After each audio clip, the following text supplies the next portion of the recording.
Welcome, everyone. This is a joint hearing of the Subcommittee on Economic Growth, Energy Policy, Regulatory Affairs, and the Subcommittee on Crime and Federal Government Surveillance.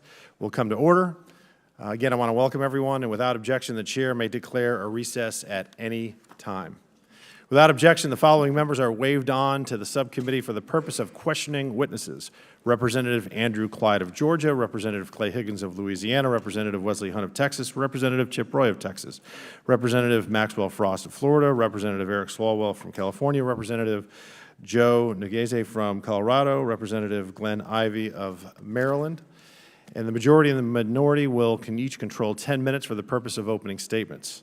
I recognize myself for the purpose of making an opening statement. Again, good morning and welcome to today's joint hearing with the Oversight, Accountability, and Subcommittee on Economic Growth, Energy Policy, and Regulatory Affairs, and the Judiciary Committee, Subcommittee on Crime and Federal Government Surveillance. I want to thank Chairman Biggs and his staff for joining us in this critical oversight hearing to explore and expose government overreach by the Bureau of Alcohol, Tobacco, and Firearms.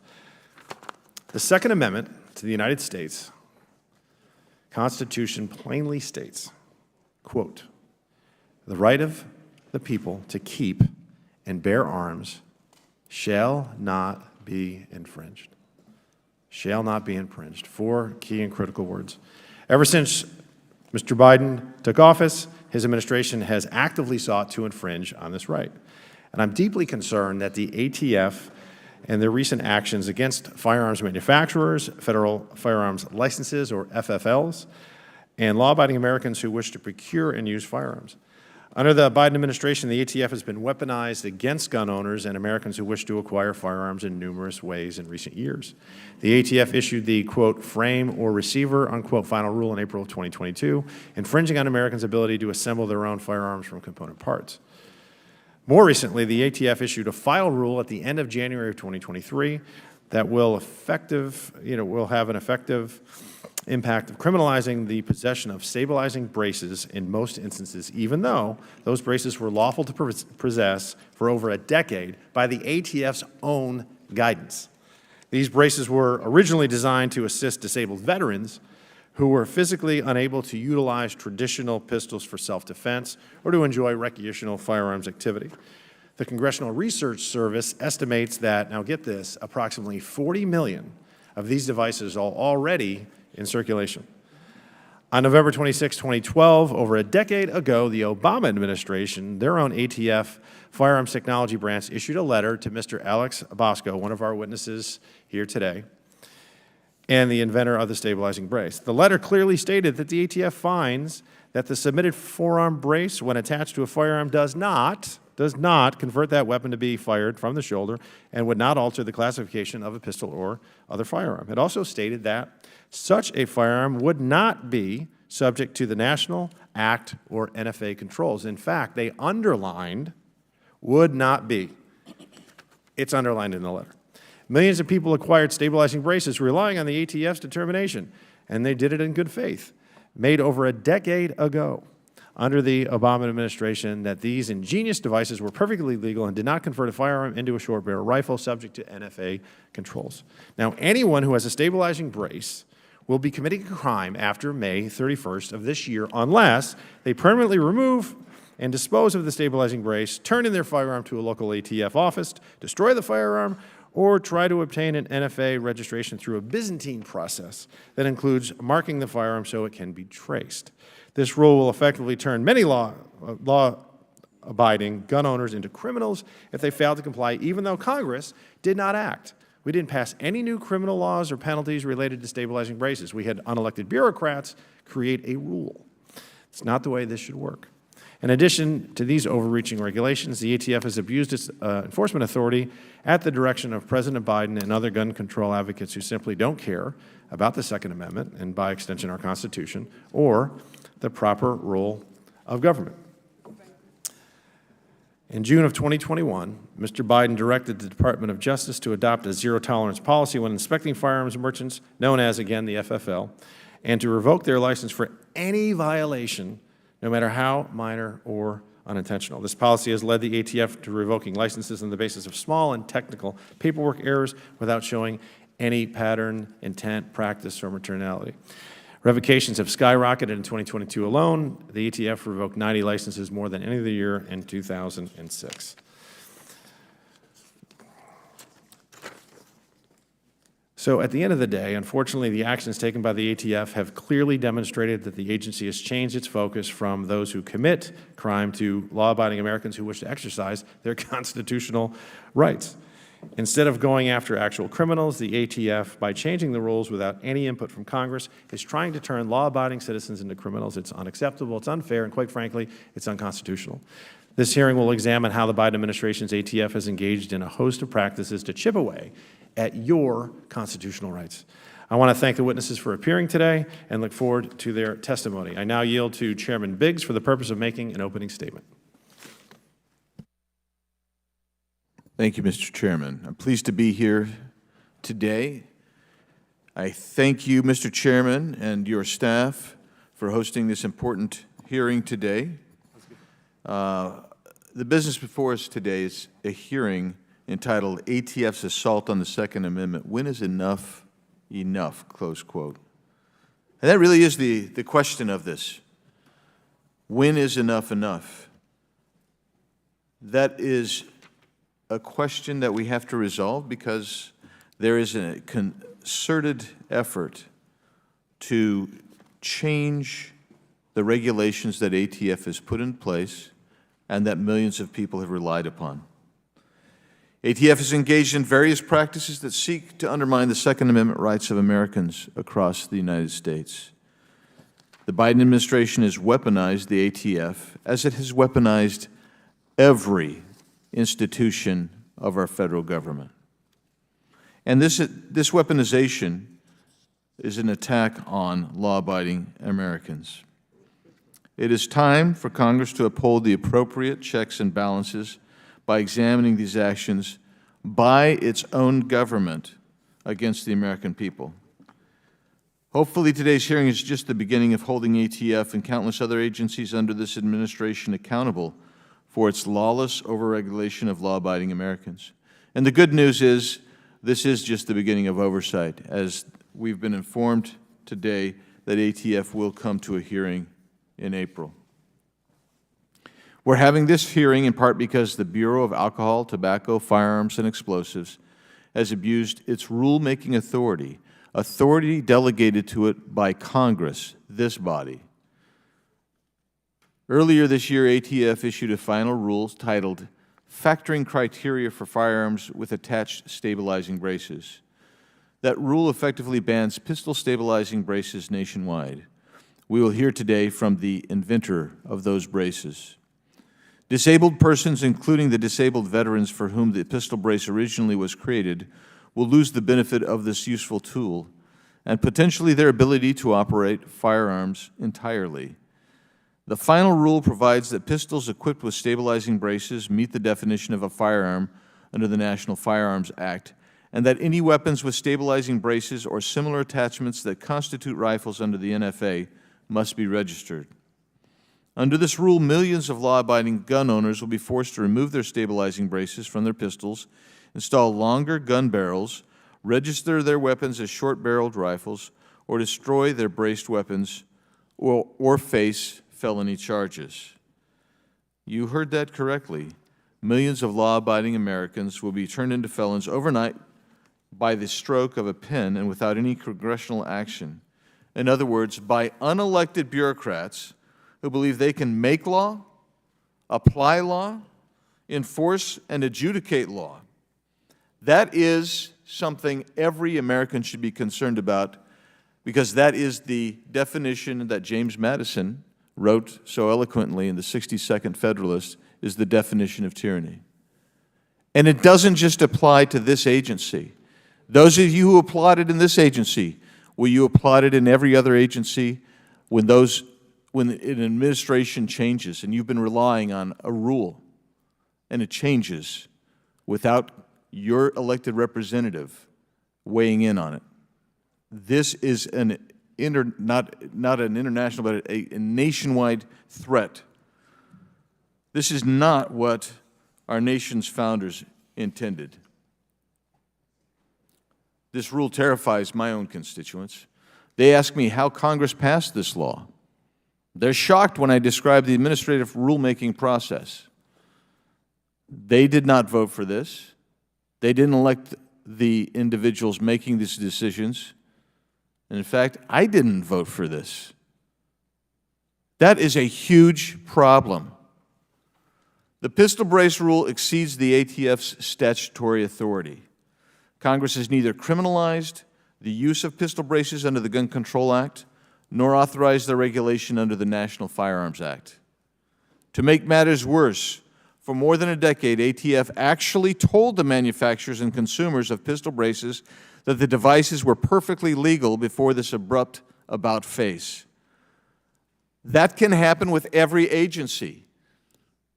I hope you're not applauding this abuse of bureaucratic authority today because you happen to be sympathetic with what this rule is. Because I can tell you, every agency can then turn on the American citizen. When ATF isn't exceeding their statutory authority criminalizing products they once deemed legal, they're making it more difficult for law-abiding Americans to purchase firearms by capriciously revoking the licenses of American gun dealers. The Biden administration, acting on behalf of the gun control lobby, has targeted firearm businesses. Another example, soon after taking office, President Biden demanded the Justice Department adopt a zero-tolerance policy to revoke federal firearms licenses from those who committed willful violations of the law. That wasn't what the law is. There was no statutory authority for that. But shortly thereafter, ATF updated its federal firearms licensee quick reference and best practices guide to state ATF will, absent extraordinary circumstances, initiate proceedings to revoke the license of any dealer that has committed a willful regulatory violation of the Gun Control Act for specified violations. ATF has begun to revoke the licenses of FFLs for simple, technical, and non-material paperwork violations, violations that are anything but willful. They are revoking licenses for minor paperwork violations that have no bearing whatsoever on public safety. ATF's overzealous enforcement of paperwork infractions is shutting down small businesses and diverting resources away from holding criminals accountable. FFLs and law-abiding citizens are not the cause of firearm-related deaths. The Biden administration knows this. If it were concerned with safety, they would not be the most soft-on-crime administration in my lifetime. Guns are not the problem. Law-abiding gun owners are not the problem. Violent criminals whose sentences are cut short due to lax prosecution, who roam the streets instead of being incarcerated, are the problem. The ATF should be directing its agents to go after these criminals, not directing their agents to check for technical paperwork errors from FFLs and chase down disabled persons with pistol braces. When is enough enough? Well, I think we have seen enough. And I hope that we can act to put an end to this ATF overreach. And I would suggest that the most effective approach is to reduce funding, or better still, eliminate all funding, and even better, eliminate this woke, weaponized agency. I yield back. Thank you. Chair now recognizes Ms. Bush for the purpose of making an opening statement.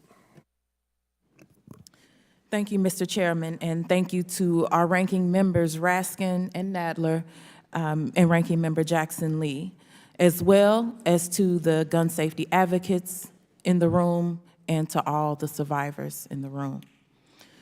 St. Louis and I are here today to talk about the extraordinary gun violence epidemic in this country. In St. Louis and nationwide, gun violence is a public health emergency, and common sense regulations are a necessity. As a survivor of gun violence, I know firsthand the urgency of this issue. When I was in my early 20s, I found myself in a relationship with an abusive partner. He had guns. He kept one in the kitchen cabinet and another in between our pillows at night when we slept. One day, my abuser did not approve of the way I was cooking food. He got upset and he began to hit me. I ran out the back door, and as I ran, I remember thinking to myself, he was behind me, and now he's not. Why isn't he chasing me? Where did he go? Where is he? Next thing I knew, I heard gunshots. Gunshots aimed at me. My experience is not an anomaly. It is one too many survivors of gun violence know all too well. And it is not my only experience. I survived that harrowing and traumatic experience, but many others have not. Just 5 months ago, a shooter opened fire on students and teachers at the Central Visual and Performing Arts High School in St. Louis, a predominantly Black school. 2 people were killed, 7 were injured, and the entire CVPA and Collegiate School of Medicine and Bioscience community was traumatized. Like so many shootings, this one could have been prevented. The shooter failed an FBI background check, and his own mother had concerns, but his gun was unable to be confiscated because Republican anti-gun safety lawmakers refused to enact a red flag law in Missouri. Gun violence is now the leading cause of death for children and teenagers in the United States, with Black children 8 times more likely, eight times more likely to die from firearms than white children. 2/3 of intimate partner homicides in the United States are committed with a gun, and 80% of intimate partner firearm homicide victims are women.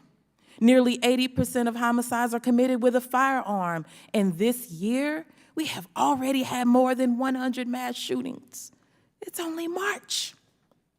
The cause of these statistics is obvious. This country has more guns than people. There are approximately 400 million privately owned firearms in the United States, which has a population of 332 million. The U.S. is home to nearly half of the world's civilian firearms. But for many Republicans, this is not enough. Students being murdered at their desks is not enough for them to value lives over toys. Republicans want the U.S. to have an even higher share of the world's gun supply. They don't want common sense regulations on gun ownership. Their perverted view of the Second Amendment compels them to argue against reasonable restrictions. We're asking for reasonable restrictions. And against, our work has to be to save lives. Republicans' refusal to accept common sense regulations is why we're here today. As killing machines flood rural and urban communities and slaughter our children. They want to pretend that regulating ghost guns is an assault on our liberties. They want to pretend that regulating stabilizing braces intended to convert a pistol into a short barrel rifle is trampling on our freedoms. They want to pretend that Democrats are coming for people's guns. But let's be clear. Republicans want to pretend that people who support gun safety measures are coming for everybody's guns. We're not. We're coming for the end to gun violence. We're coming for the end of this public health crisis. We're coming for the end of a society where the number of guns exceeds the number of people. We're coming for the end of weak gun laws that allow people to buy an assault rifle and kill and traumatize school children, traumatize teachers, and traumatize grocery patrons. That's what we're coming for, and it doesn't require taking away people's right to bear arms. Our work is about saving people's lives. We will not succumb to the nihilist, insurrectionist view of the Second Amendment. We will not allow the apologists for gun violence to win. We will double down on a public health response to the public health emergency that is gun violence in our country. And together, we will end this crisis once and for all. I now yield to the gentle lady from Texas, Ranking Member Sheila Jackson Lee. Let me thank the gentlewoman and ranking subcommittee member from Missouri, Congresswoman Bush. Let me acknowledge our chair and from the Oversight Committee, and as well, chair from Judiciary, and of course, the ranking members of the full committees on Oversight, Congressman Raskin, and of course, the ranking member of the Judiciary Committee, Mr. Nadler. I thank them for their service and leadership. And I thank Mr. Chairman for convening a hearing that will evidence a very sharp contrast in the issue of saving lives. I do want to acknowledge, in particular, Moms Demand Action and the many other good people of advocates who are wanting to have a reasonable protocol and structure for the owning of guns in America. I call you patriots, and I'm grateful for your presence here today. I call those who sadly and devastatingly are either the family members of victims long gone or who are victims themselves. I thank you for your courage. I acknowledge the witnesses here today, and I hope that they will understand that this democratic process is both a purpose with a purpose, and the purpose, of course, is truth. I'm incredulous that we are holding this hearing. I'm stunned. I'm almost in a sense of pain because we've had over 100 mass shootings only since the beginning of 2023. Constant range of gunfire across America. Sometimes one would think during the week you would be relieved, but it is during the week, it is on the weekend, it's on Friday night, it's on Saturday night, it's on Sunday, when many people in America are seeking the solace of faith. It is in our temples, synagogues, churches. It is in places in the park, schools, hospitals, and beyond. As far back as 1886, the Bureau of Alcohol, Tobacco, Firearms, and Explosives have been one of this country's most important federal agencies, fulfilling a multifaceted mission to protect American communities from violent crime while keeping us safe through regulation and enforcement of federal laws. Today's ATF's role is more crucial than ever before to help with public safety, as there are more guns in the United States than people. The number one killer for children is homicide, and the tool of the homicide are guns. Precious children, America's future. Fueled by politics and anxieties brought on by the COVID-19 pandemic, firearm sales have surged. In 2021, Americans purchased approximately 19 million firearms, down 12.5% from 2020, according to several industry estimates, but 2021 was still the industry's second busiest year on record, while last year was the third busiest. We rely on the ATF to ensure firearms do not end up in the hands of those who should not have them. That's all they do.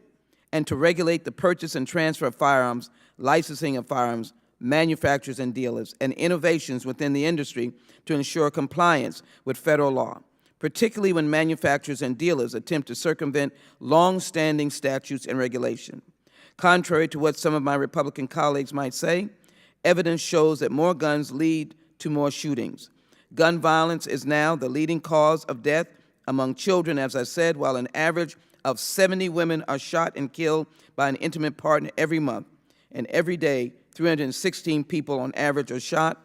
Congresswoman Bush's story is real, evident, and it is painful.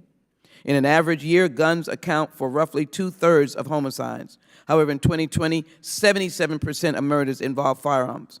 Despite these appalling statistics, congressional Republicans, aided and abetted by extreme rulings from the federal judiciary in favor of possessing and carrying firearms, have allowed our communities to be flooded with the guns of every kind, even in grocery stores and shopping at our major box stores on a Saturday morning.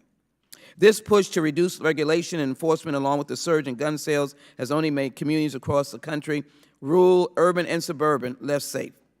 Tragically, mass shootings have become an all too common occurrence, and stolen guns, untraceable weapons, firearms purchased in states with fewer restrictions on gun purchases, ghost guns are trafficked through the iron pipeline into states with stiffer laws, boosting their gun-related crimes. It is ironic that yesterday, with the 2-year anniversary of the massacre of 10 people, including a police officer, at the King Soopers supermarket in Boulder, Colorado, and Republicans are here today to attack the ATF and mount a defense of every firearms and modification involved in that shooting. I commend the ATF for their work in identifying a problem and providing guidance to prevent the harm created by the misuse of stabilizing braces, which convert everyday firearms into killing machines. I want to just remind everybody of ghost guns that led a shootout in my city against 3 police officers. I would point out that the ATF performed a similar analysis during the previous administration to create a rule for bump stocks following the mass shooting in Las Vegas that left 60 people dead. In both cases, the firearms and hardware used by the shooters were legally purchased and possessed, but it was evident that something had been done or had to be done after seeing the destruction they caused. And while the vast majority of guns are purchased by law-abiding citizens, there are many ways that legal guns end up in the hands of those who should not have them. And Democrats have never interfered with the purchase of law-abiding citizens under the Second Amendment. And while the vast majority of guns are purchased, the reporting from ATF indicates that more than 1 million guns were stolen from private citizens in the 5-year period from 2017 to 2021. That number is very likely much higher, since there is no law that requires gun owners to report theft or loss of firearm. Again, ironically, Republicans have attacked the very database that ATF maintains to track weapons and solve problems. The ATF has taken affirmative steps to prevent future violence, using technology to get violent criminals off the streets. In 2016, ATF created a crime gun intelligence center launched as an interagency collaboration designed to collect, analyze, and distribute intelligence data about crime, guns, mass shootings, and major incidents across multiple jurisdictions. The 25 CGICs strategically located. Mr. Chairman, as I close, I would like to finish this last paragraph. Through their work, more than 616,000 investigative leads were generated by CGIs in 2020, and 490,800 crimes were traced back to their origins. In my home state and in Houston Police Department and other local agencies joined the ATF Crime Gun Strike Force. Finally, that is why Democrats passed several additional pieces of legislation last Congress to ban assault weapons, bump stocks, ghost guns, and high-capacity magazines, encourage safe firearms storage practices, raise the age at which semi-automatic rifles can be purchased, pass a huge amount for violence intervention, and to keep firearms out of the hands of prohibited persons. Democrats will continue to promote responsible firearm ownership through common-sense laws that keep Americans safe and support the efforts of the ATF to enforce those laws. I don't know about anyone else here, Mr. Chairman. I believe in saving the lives of our babies and our fellow Americans. I yield back. Thank you. And just for the interest of equal time, there's about 2.5 minutes over, and me and Mr. Biggs might take that when we have our questions. Now I'm pleased to introduce our witnesses today. Alex Bosco is a Marine Corps and Army veteran and the founder of SB Tactical and the inventor of the pistol stabilizing brace. Amy Schwerer is a senior legal fellow at the Heritage Foundation. Ms. Schwerer is an expert on the Second Amendment and firearms in the United States, and in 2022 received the Second Amendment Institute's 2022 Gun Rights Champion Award. Mr. Help me with your last name. Losier? LaRosiere. Thank you. You are forgiven. Matthew Lorcier is an attorney and partner at the Zerme Lorcier. As an attorney, Mr. Larcier has represented federal firearms licensees who have had their licenses revoked by the ATF. He has also written extensively on the Second Amendment and firearms law. And Rob Wilcox is the federal legal director at Everytown for Gun Safety, leading the organization's federal policy work, and has served on the board of New Yorkers Against Gun Violence. I look forward to hearing from the witnesses today on these very important issues regarding Americans' Second Amendment rights. Pursuant to Committee Rule 9G, the witnesses will please stand and raise their right hands. Do you solemnly swear or affirm that the testimony you're about to give is the truth, the whole truth, and nothing but the truth, so help you God? Okay. Let the record show that the witnesses all answered in the affirmative. You can sit down. Thank you. We appreciate all of you being here today and look forward to your testimony. Let me remind the witnesses that that we have read your written statements and they will appear in full in the hearing record. Please limit your oral statements to 5 minutes. As a reminder, please press the button on your microphone in front of you so that it is on and the members can hear you. When you begin to speak, the light in the front will turn green. After 4 minutes, it turns yellow. And when the red light comes on, I'm going to give you a little tap, give you maybe a play 5 or 10 seconds, then we'll shut you off, okay? And I recognize the first witness, and we're going to go in a little bit of a different order here. So let's go with Mr. Bosco. You're recognized for 5 minutes, sir. Chairman Fallon and Biggs, ranking members Bush and Jackson Lee, distinguished members of Congress, my name is Alex Bosco, and I am the inventor of the forearm stabilizing brace and founder of SB Tactical. As a naturalized citizen, former member of the Army and Marines, and small business owner, it's my high honor to share with you my experience aboard the ATF regulatory roller coaster. My original effort to help a friend, an injured veteran, to safely and accurately participate in pistol shooting and then build a business has put me and millions of law-abiding Americans on a whiplash-inducing regulatory odyssey that has serious consequences, including imprisonment. I urge you and your colleagues to reverse the arbitrary, inconsistent, and capricious action of the ATF. The forearm stabilizing brace, which I originally designed to allow a disabled veteran to more accurately and safely enjoy the sport of pistol shooting, has been used by millions of law-abiding citizens to more safely shoot large pistols. Each SB Tactical product is designed as an orthotic device made out of an elastomer material, basically rubber, and has one or more flaps and a strap to safely secure the firearm to the shooter's forearm. The stabilizing brace is not a force multiplier. It merely adds an additional point of contact at the forearm to more securely hold a firearm. Since I began my business, I've made every effort to comply with all the rules and regulations set out by ATF. After submitting the original brace to the ATF for their review, ATF responded in writing stating that attaching a stabilizing brace, quote, would not alter the classification of a pistol or other firearm, and that, quote, such a firearm would not be subject to National Firearms Act controls. In the 10 years that followed, ATF repeatedly held that various pistol brace designs did not convert a pistol to a short-barreled rifle, and my business steadily grew. In 2017, ATF stated that incidental shouldering of a brace pistol does not result in a redesign and therefore is not a regulated NFA firearm, and that, quote, stabilizing braces are perfectly legal accessories for large handguns or pistols. Along the way, and at significant cost, I worked with attorneys, former ATF regulators, and even a former presidentially appointed ATF director to seek guidance from ATF whenever we made adjustments to the original design of the brace that I had submitted back in 2012. Shortly after his swearing in, President Biden decided to reverse the previous decade of ATF decisions on stabilizing braces.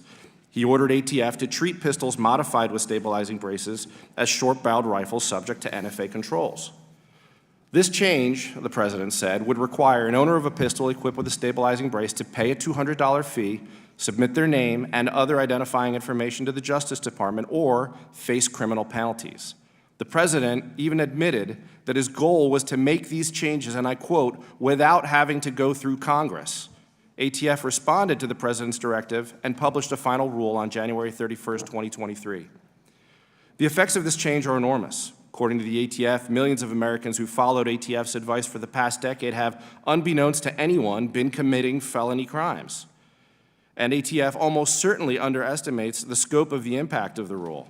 In the final rule, ATF assumes that there are approximately 3 million firearms with attached stabilizing braces in circulation, but ATF failed to include sales after 2020.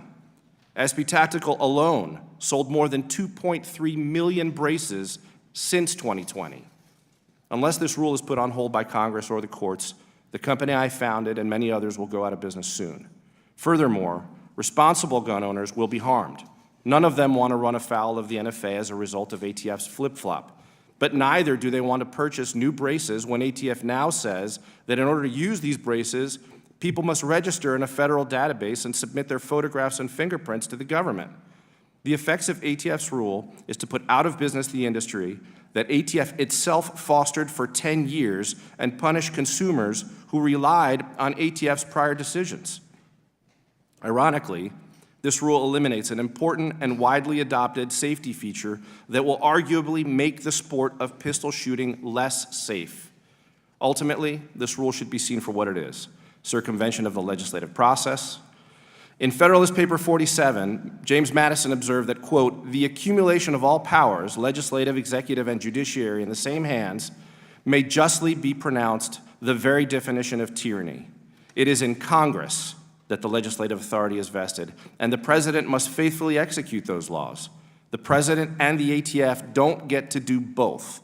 I urge Congress to reverse ATF's arbitrary decision, take back its legislative authority, and strike a blow for liberty and good government." Thank you, and I look forward to your questions. Thank you, Mr. Bosco. The chair recognizes Ms. Swearer for her 5 minutes. Chairman Fallon and Biggs, Ranking Members Bush and Jackson Lee, and distinguished members of Congress. ATF is, in some respects, much like the guns that it is supposed to regulate. In a vacuum, ATF is neither inherently good nor inherently bad. It depends in large part on who controls it and the ends for which its power is exerted. Like all branches or forms of government, ATF is imbued with certain coercive powers that can be wielded either properly or improperly, and for either constitutionally sound or abusive purposes. ATF is not some natural-born villain. The agency was neither conceived in constitutional sin, nor did it come out of the executive branch womb covered in iniquity. It has the potential for tremendous good, and at its best, ATF plays a vital role in keeping Americans safe from violent crime. Unfortunately, ATF also has a habit of turning into its worst self when left unsupervised by Congress for extended periods of time. And that's a problem, because at its worst, ATF tends to use its vast and often unchecked regulatory powers to accomplish through agency rulemaking the very types of unreasonable and unconstitutional gun control measures that elected officials couldn't accomplish through the democratic process. The litany of recent abuses is long. Just last year, ATF, at the prompting of the president, implemented a zero-tolerance policy for violations by federal firearms licensees that has dramatically increased the number of licenses the agency revokes. Where the agency used to see itself as partners working with FFLs to ensure compliance with the vast array of federal gun laws, almost overnight it turned itself into an antagonist. The new policy presumes that many violations merit revoking that many violations merit revoking a license absent extraordinary circumstances, even for first-time violations. This zero-tolerance policy often applies to situations that are basically clerical errors or paperwork mistakes that don't result in any actual harm. And this is particularly ironic given ATF's propensity for sloppiness with its own firearms and records, which has sometimes resulted in actual harm. As Mr. Bosco explained, ATF also told potentially millions of American gun owners that despite a decade of ATF assurances to the contrary, their pistol-braced firearms were actually heavily regulated short-barrel rifles. And if these gun owners want to keep their pistol-braced firearms without immediately being branded as felons, they'd have to register each gun with the government and pay a $200 per gun tax. Otherwise, yes, the ATF is coming for their guns. In another recent rule change, ATF decided that Congress hadn't given it enough regulatory authority and decided it would rewrite federal law altogether. Whereas Congress said ATF could regulate firearms, anything readily convertible into firearms, and the frames and receivers of firearms, ATF told gun owners that actually it could, without any supporting statutory authority, also regulate almost frames, and almost receivers. In addition to increasing the number and complexity of records that FFLs must maintain, ATF told them that these records must now be maintained indefinitely instead of for 20 years as under the old rule. And why, you ask, did ATF impose this tremendous burden on FFLs? Well, because it might help the agency in 0.002% of gun traces where having records older than 20 years might meaningfully further an investigation. And not all of ATF's malignant actions are recent. Federal law generally prohibits the importation of firearms and ammunition, except for those that are useful for sporting purposes. For decades now, ATF has maimed and mutilated the definition of sporting purposes in a purposeful attempt to inhibit Americans' access to commonly owned and constitutionally protected semi-automatic rifles. Despite the fact that millions of peaceable Americans routinely use these firearms for legitimate sporting purposes, to say nothing of other lawful uses, ATF continues to defy reality by insisting that they are not, in fact, useful for the sporting purposes. To be clear, Congress should not undermine ATF's legitimate efforts to enforce federal law and stop violent criminals. But it should absolutely step in to restrict ATF's discretion as to where it should focus its efforts and how it should wield its vast regulatory powers. It can and should consider statutorily undoing ATF's recent and not so recent attacks on the Second Amendment rights of peaceable Americans. You've asked us today, when is enough enough?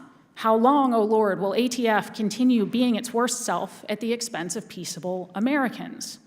Respectfully, the Constitution provides a clear answer. It's enough when you say it's enough, and it will continue until you do something to stop it. In my written submission, I've outlined a number of specific ways in which Congress can begin undoing ATF's problematic attacks on the Second Amendment and the separation of powers and prevent the agency from using these same abusive tactics in the future. I look forward to your questions on these important corrective actions. Thank you. Chair now recognizes Mr. Wilcox for his 5 minutes. Thank you, and good morning, Chair Fallon and Biggs, ranking members Bush and Jackson Lee, and distinguished members of the subcommittees and those who've waved on. I truly appreciate the opportunity to be here this morning. My professional work on gun policy and gun violence prevention is deeply informed by a number of personal experiences. I grew up in Brooklyn, New York in the 1980s and 90s, where gun violence was not an uncommon occurrence. But at the same time, my father, who was a veteran of the Special Forces, taught us to respect firearms. At our family farm, we enjoyed hunting, sport shooting, target practice, and learned about responsible gun ownership, including securing our firearms in a locked gun safe. Unfortunately, my family's experience with guns took a violent turn when my 19-year-old cousin Laura was shot and killed by someone who never should have had a gun in the first place. Laura was extraordinarily talented, kind, and with a beautiful spirit. She was an outstanding student, graduating as high school valedictorian, and at the time of her death as a sophomore at Haverford College, was in the midst of her campaign for student body president. But in January 2001, when Laura was home on winter break, filling in as a receptionist at a rural county behavioral health clinic, a client came in and opened fire. He shot Laura 4 times at point-blank range, killing her instantly. When his rampage at the clinic at a nearby restaurant was done, 3 people lay dead and 3 more were injured.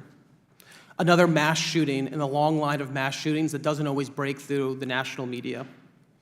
My aunt and uncle processed this tremendous loss while also fighting for a safer future for others.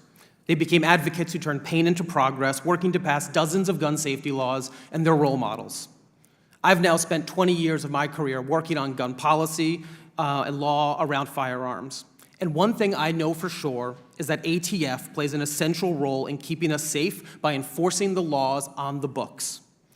ATF is one of the nation's leading law enforcement agencies with 5,000 brave men and women doing work across this country in 25 field divisions and 200 local offices.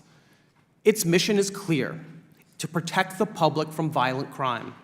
And they work hand in hand with our state and local law enforcement to solve crimes and do their job. ATF also regulates the gun industry through education and accountability, supporting those who want to do better and holding those who break the law accountable. ATF's role in this system is unique in its effort to keep communities safe. From 2017 to 2021, ATF processed nearly 2 million crime gun traces and 1.5 million NIBIN cases in order to assist local law enforcement in linking crime scenes, developing leads to solve crimes, and identifying gun trafficking channels. These crime gun traces showed that guns are moving faster than ever from dealer to crime scene. Nearly half of these crime guns have a time to crime of under 3 years, and a quarter with a time to crime of under 1 year. Guns with short time to crime indicate trafficking, and it's where ATF and the industry can take action to step in and shut it down. Like, for example, when a gun dealer was selling multiple guns to people he should have known was intending to break the law. ATF traced those guns to multiple crimes, including murders. ATF investigated, and the licensed dealer, the gun traffickers, and the shooters were all prosecuted.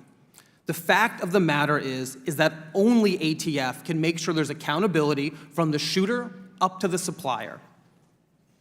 ATF protects and serves at a time in this country when we need it to be at its strongest, fully funded and supported, because gun violence is threatening communities across the country. An epidemic exacerbated by rogue gun dealers, gun sales without background checks, and industry innovations like arm braces, ghost guns, and bump stocks. ATF boldly steps into this space to enforce the laws passed by Congress and stop the illegal diversion of firearms. It's truly not lost on me, as the ranking member mentioned, that yesterday was the 2-year mark of the shooting at a grocery store in Boulder, Colorado, where 10 people, including a law enforcement officer, were killed. The shooter used a short-barreled Ruger AR-15 pistol that came equipped with an SB tactical arm brace, the same kind of firearm that ATF now regulates. ATF has been there, time and again, under Republican and Democratic administrations to respond to these threats and enforce our laws. Its mission is to protect the public from violent crime and stop gun trafficking. In other words, its mission is to save lives, keep illegal guns out of communities, and save the lives of concertgoers, lives of supermarket shoppers, lives of students, and so many others. And that's what ATF has done, using the tools and authorities granted to it by Congress. I'm personally thankful for the men and women who are dedicated to their service at ATF and do this work to prevent senseless tragedies. Thank you again for the invitation to be here, and look forward to the questions. Thank you, sir. Mr. Lastier is recognized for his 5 minutes, my good Frenchman friend here. Much appreciated. Chairman Fallon, Biggs, Ranking Members Bush and Jackson Lee, thank you so much for the invitation and for the opportunity to speak on this important measure. I'm an attorney working in the Second Amendment space. I'm a child of immigrants, and I guess in following their lead, I decided to do a job that most Americans didn't want to, and that's protecting fundamental rights. I've been studying the law and policy of arms for over a decade, but I think most important for this hearing is my experience representing individuals and small businesses who have been caught up in some of the flip-floppery that ATF has engaged in.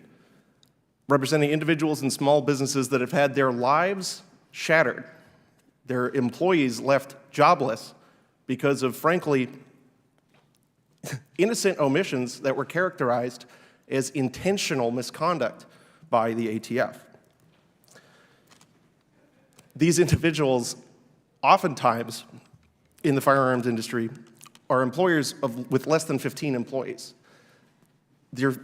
That's the majority of the industry here.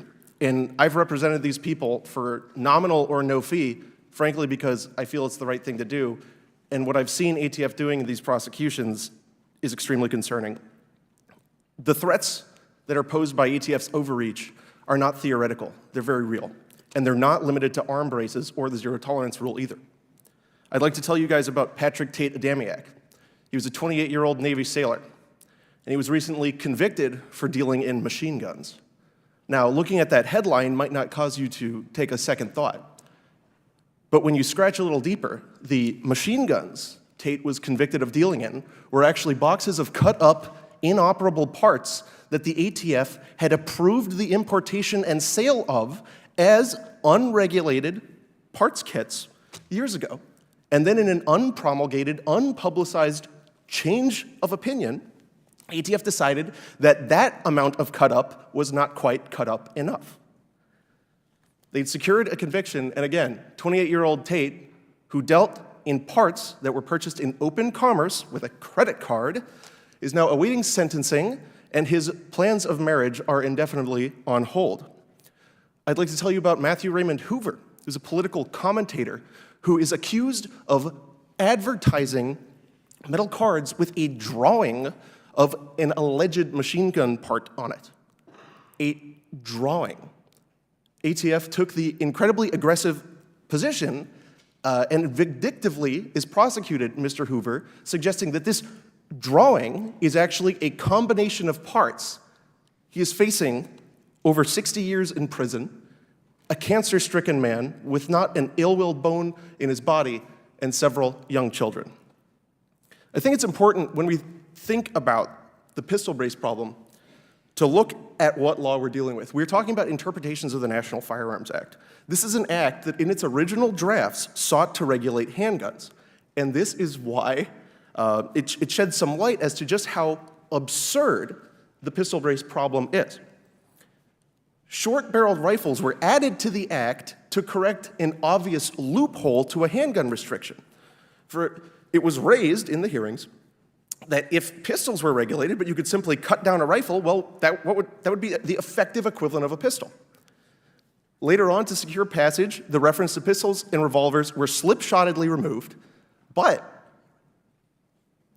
the vestigial remains of a pistol regulation, the barrel length restrictions, were there, leaving the rules that we're now dealing with, the law that we're now dealing with interpretations of, as kind of like a cancer-prone vestigial organ.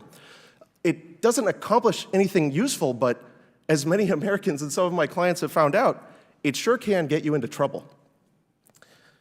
The argument that these guns, under a law that was designed to designed to regulate concealable firearms, become more dangerous when you make them less concealable by adding a component to the end is so obviously and intensely contrived, it's kind of absurd. Insofar as zero tolerance goes, the GCA, the Gun Control Act, has made federal firearms licensees the gatekeepers to access to the Second Amendment right for most Americans. What we're seeing now is a two-pointed prong where ATF is revoking licenses for little to no reason. I've seen it as simple. The violations they were alleged were as simple as a customer had filled out black as their race, but not picked Hispanic or Latino. That didn't strike me as terribly nefarious. I think that ATF has a moral obligation to really look at how it is enforcing these laws. I look forward to your questions. Thank you. Thank you very much. Chair recognizes Mr. Gates for his 5 minutes.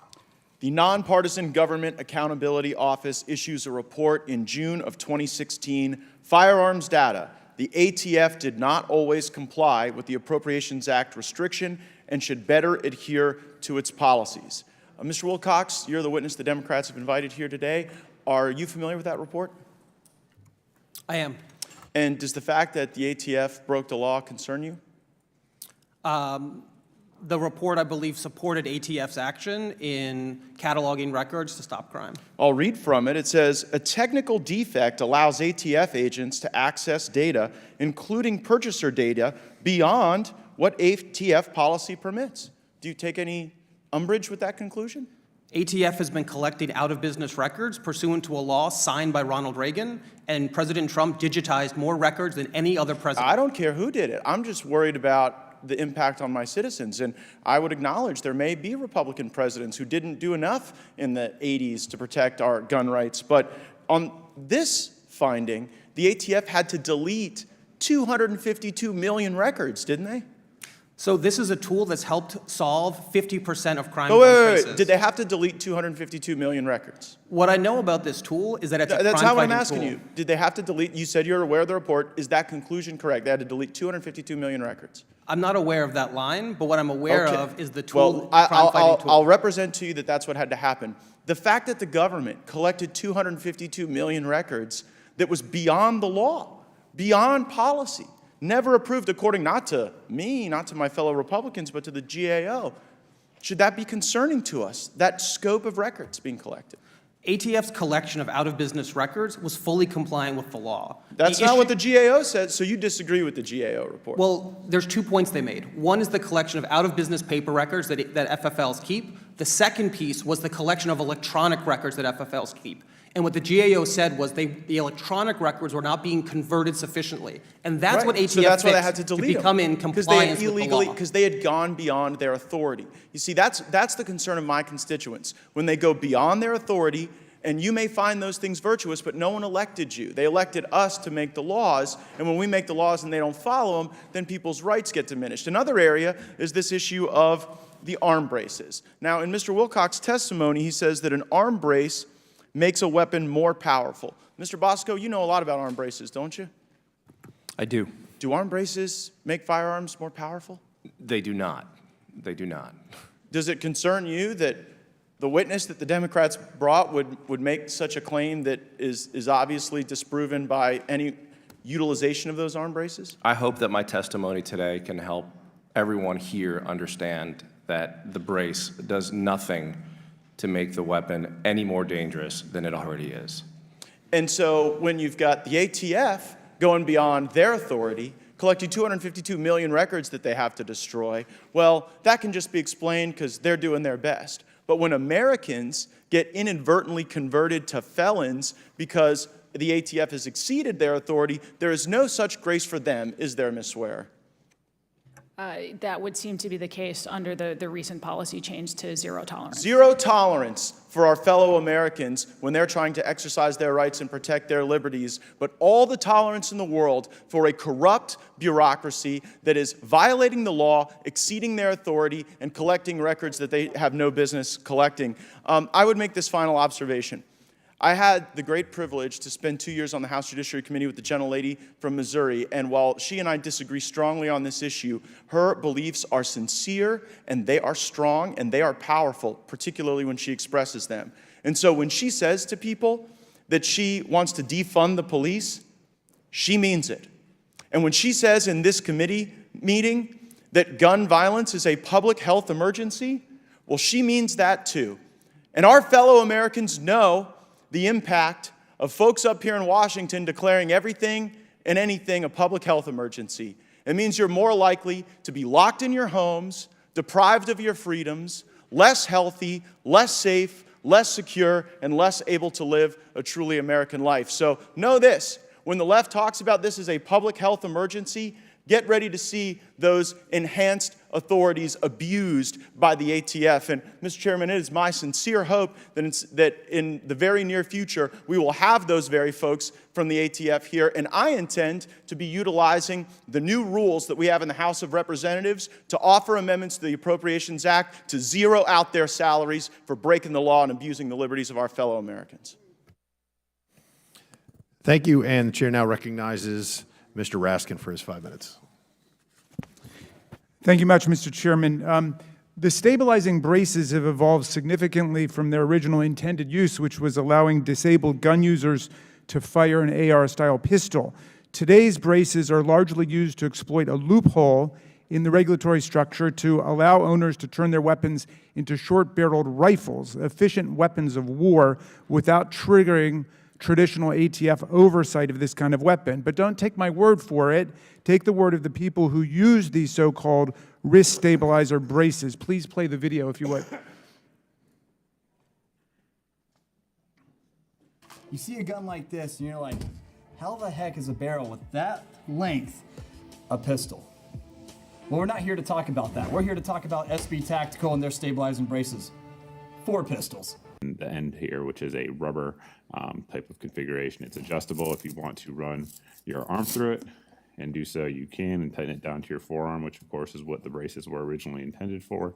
However, with the ATF rulings now, you can occasionally accidentally fire in front of your shoulder. Today on Sunday Gear Review, I want to talk to you about this SB Tactical HKPDW arm brace. It does help some people, right? So you can slide your arm through that and undo it and all that stuff. But we all know what these are actually used for, and nobody is wondering about that. And we're going to just see, does it really feel like a stock, even though it's not a stock?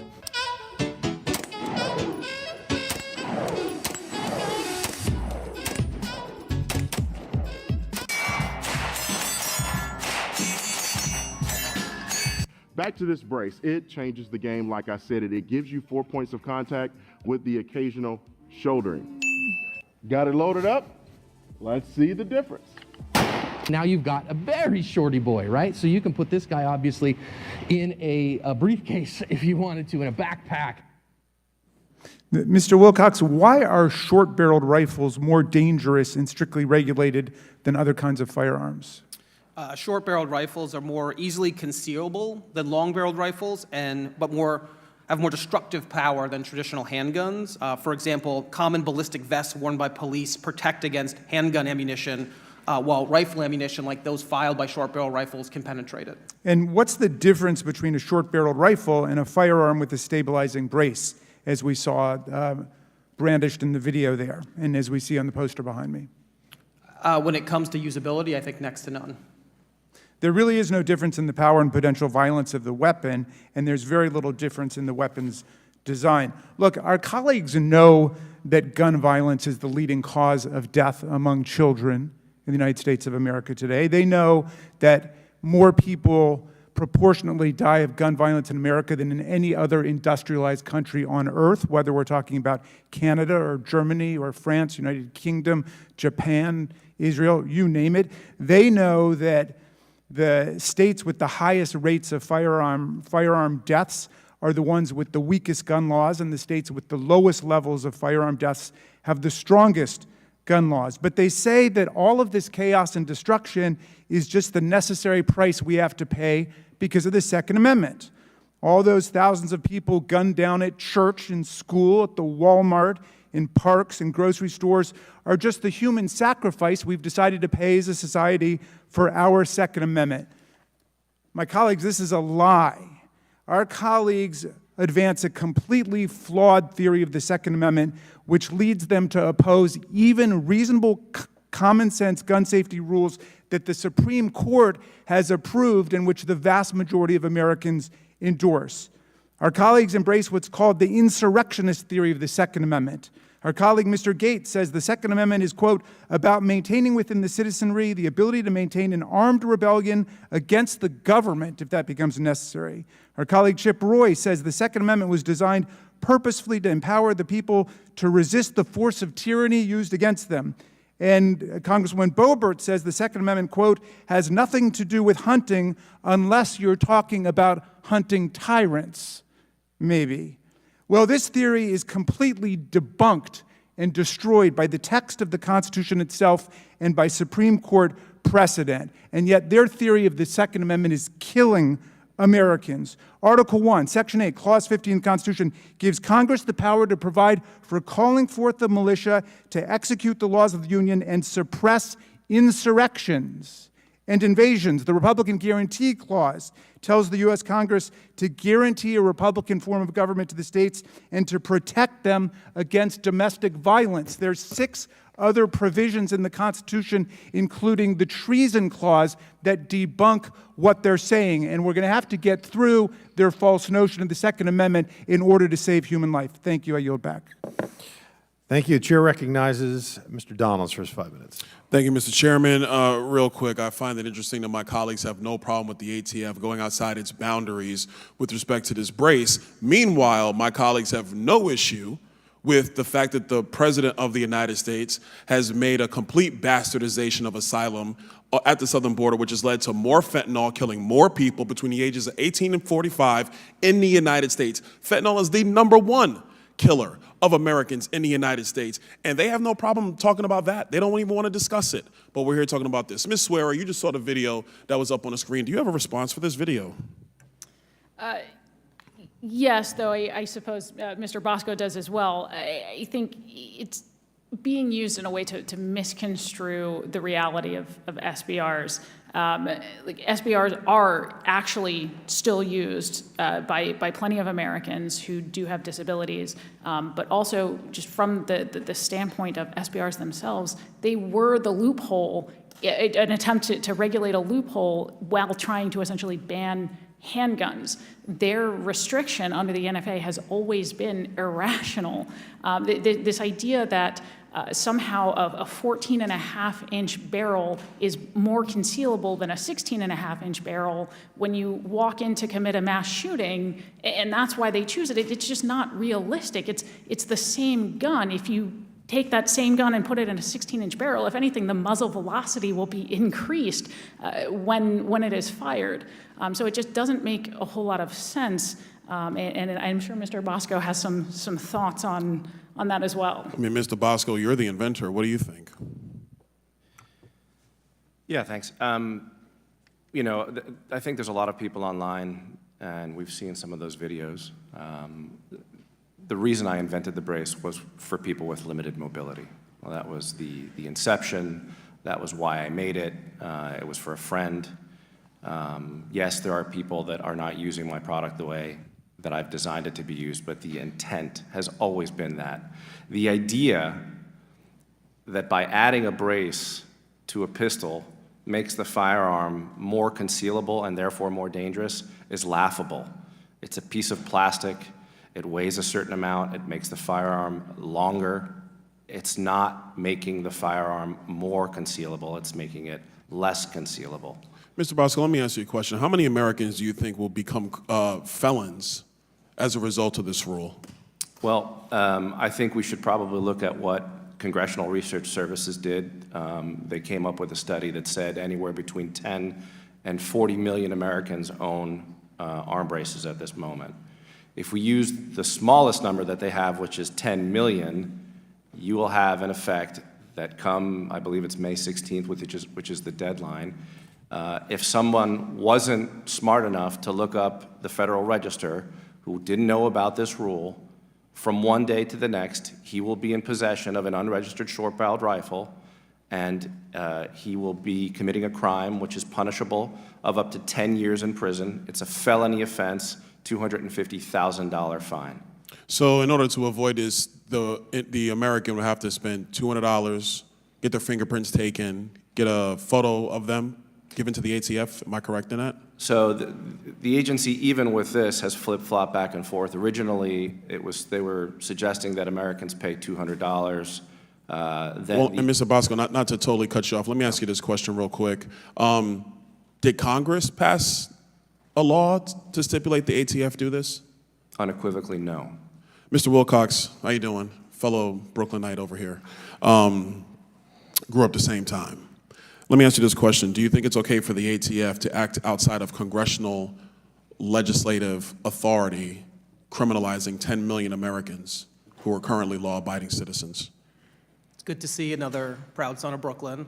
I don't believe that is what ATF is doing here, so I disagree with the premise. Do you think that by this rule, there will not be 10 million felons in the United States because they bought a product that the ATF authorized to be sold, and that the ATF said was legal up until the Biden administration? So not liking a law isn't a reason for ATF not to. Well, Mr. Wilcox, there's no law. Congress didn't pass it. That's a rule from ATF. Let me ask you this question. Do you believe in separation of powers? Of course. Do you believe that the legislative power resides within the congressional body and not the executive? I do. So then why do you think it's okay for the ATF to come up with some rule with the force of law that Congress did not pass? Congress passed the law 90 years ago, and ATF is catching. So you're saying to me that a law that Congress passed 90 years ago allows for 10 million Americans to become felons today? Congress passing a law allows ATF to regulate as technology changes. Come on, Mr. Wilcox. Don't do that to the American people. We know better. Don't do that. I yield. Thank you very much. Chair recognizes Mr. Nadler for 5 minutes. Thank you, Mr. Chairman. Gun violence continues to take the lives of more than 100 Americans every day.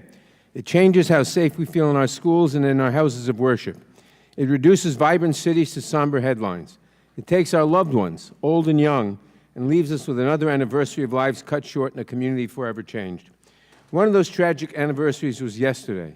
On March 2nd, 2021 at 2:30, a shooter opened fire in the parking lot of a supermarket in Boulder, Colorado. The shooter used a pistol with a stabilizing brace, an accessory that turned the gun into a concealable assault rifle. 10 people were killed, including Officer Eric Talley, a father of 7, and one of 69 officers killed on duty that year. It is against this sobering backdrop that Republicans have called this hearing to criticize the Bureau of Alcohol, Tobacco, Firearms, and Explosives. the law enforcement agency tasked with keeping guns out of the wrong hands. Rather than inviting the agency's director for serious discussions of ATF's work, the majority has called representatives of the gun industry and those who profit from defending them. The witnesses include the person who invented and sells stabilizing braces just like the one used to kill 10 people in Boulder. At least Republicans are transparent about their goal. They've introduced a bill to abolish the ATF. They seek to eliminate the law enforcement agency responsible for protecting communities from gun violence, stopping gun trafficking, and ensuring lawful and responsible gun ownership. Local law enforcement depends on ATF to provide resources that help them solve crimes and prevent gun violence. But the majority seeks to strip them of this vital assistance that keeps their communities safe. It is essential that we conduct oversight of our agencies to make sure they are fulfilling their missions. But today's hearing makes no attempt at that. Instead, it shows how radically out of step my Republican colleagues are with both the American people and with law enforcement. Democrats have put forth a variety of solutions to prevent gun violence, to support law enforcement, and to solve crimes. But our colleagues across the aisle continue to push for unfettered access to assault weapons, concealable rifles, and ghost guns. As Republicans continue to seek freedom from gun regulation, we will continue to seek communities free from violence. We know that the Second Amendment, only half of which the chairman quoted, reads, quote, "A well-regulated militia being necessary to the security of a free state, the right of the people to keep and bear arms shall not be infringed," unquote. We know that it was adopted because of the framers' fear of standing armies. This fact was not disputed, and the Second Amendment turned into a general license for the private possession of firearms until an extremist Supreme Court decided the Heller case 11 years ago. Mr. Wilcox, we've heard a lot of talk today about the ATF's rule subjecting firearms equipped with stabilizing braces to regulation. Does that rule do anything more than close a loophole that allowed people to evade public safety regulations simply by adding accessories to pistols to transform them into short-barreled rifles? And again, short-barreled rifles have been regulated under the National Firearms Act passed by Congress in 1934, haven't they? Thank you, Ranking Member. Yes, you're correct. This was ATF enforcing a law that's been on the books for 90 years, catching up with changing in technology and regulating weapons that Congress long ago decided needed to be treated differently than other firearms. And Mr. Wilcox, more than 300 Americans are shot every day, and more than 100 of those people who face gun violence lose their lives every day. Do other countries have similar rates of gun violence and gun deaths? And if not, what, in your opinion, accounts for the difference? So right now, the United States has a gun homicide rate 26 times higher than other high-income countries. I think that's what we've had enough of, and what we need is strong gun laws, because the states with strong gun laws have less gun violence. And I'm very proud to have seen Congress, in a bipartisan manner, pass the first federal legislation in 30 years last year to strengthen our laws, invest in communities, and save lives, because that's our ticket. It's downstream investment in community-based organizations and upstream enforcement on the sources of illegal guns. Thank you. My colleagues across the aisle like to blame Democratic cities for this nation's problem with gun violence. Can you please explain what the Iron Pipeline is and how it contributes to gun violence in cities and states that have stronger gun regulations? Yeah, so the Iron Pipeline is describing a gun trafficking channel. It's how guns move from states with weak gun laws to states with stronger gun laws. But I really do think about it as just the movement of illegal guns. And what we know is that criminals are targeting states with weaker gun laws, sales without background checks, gun dealers who they know will skirt the law to acquire legal guns and move them into our cities. That's the critical intervention point. That's what ATF does. Just recently, they busted a gun trafficking ring that moved 500 guns that were acquired from online no background check sales in Georgia to California. It's why we need ATF on this front line. Thank you. My time has expired. I yield back. Thank you. The chair recognizes Ms. Boebert for her 5 minutes. Thank you, Mr. Chairman. You know, it's interesting hearing the rhetoric from the other side of the aisle. I used to say we don't differ in our hearts. We differ in data. No one wants to see children injured or even lose their lives.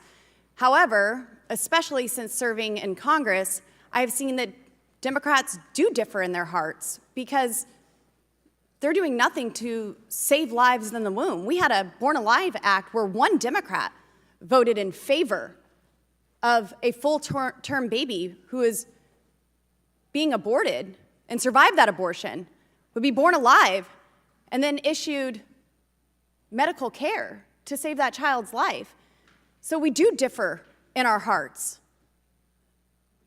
I have not seen my Democrat colleagues defend innocent life, but they want to use these talking points of children in tragic, horrible scenarios as a political pawn to regulate law-abiding citizens.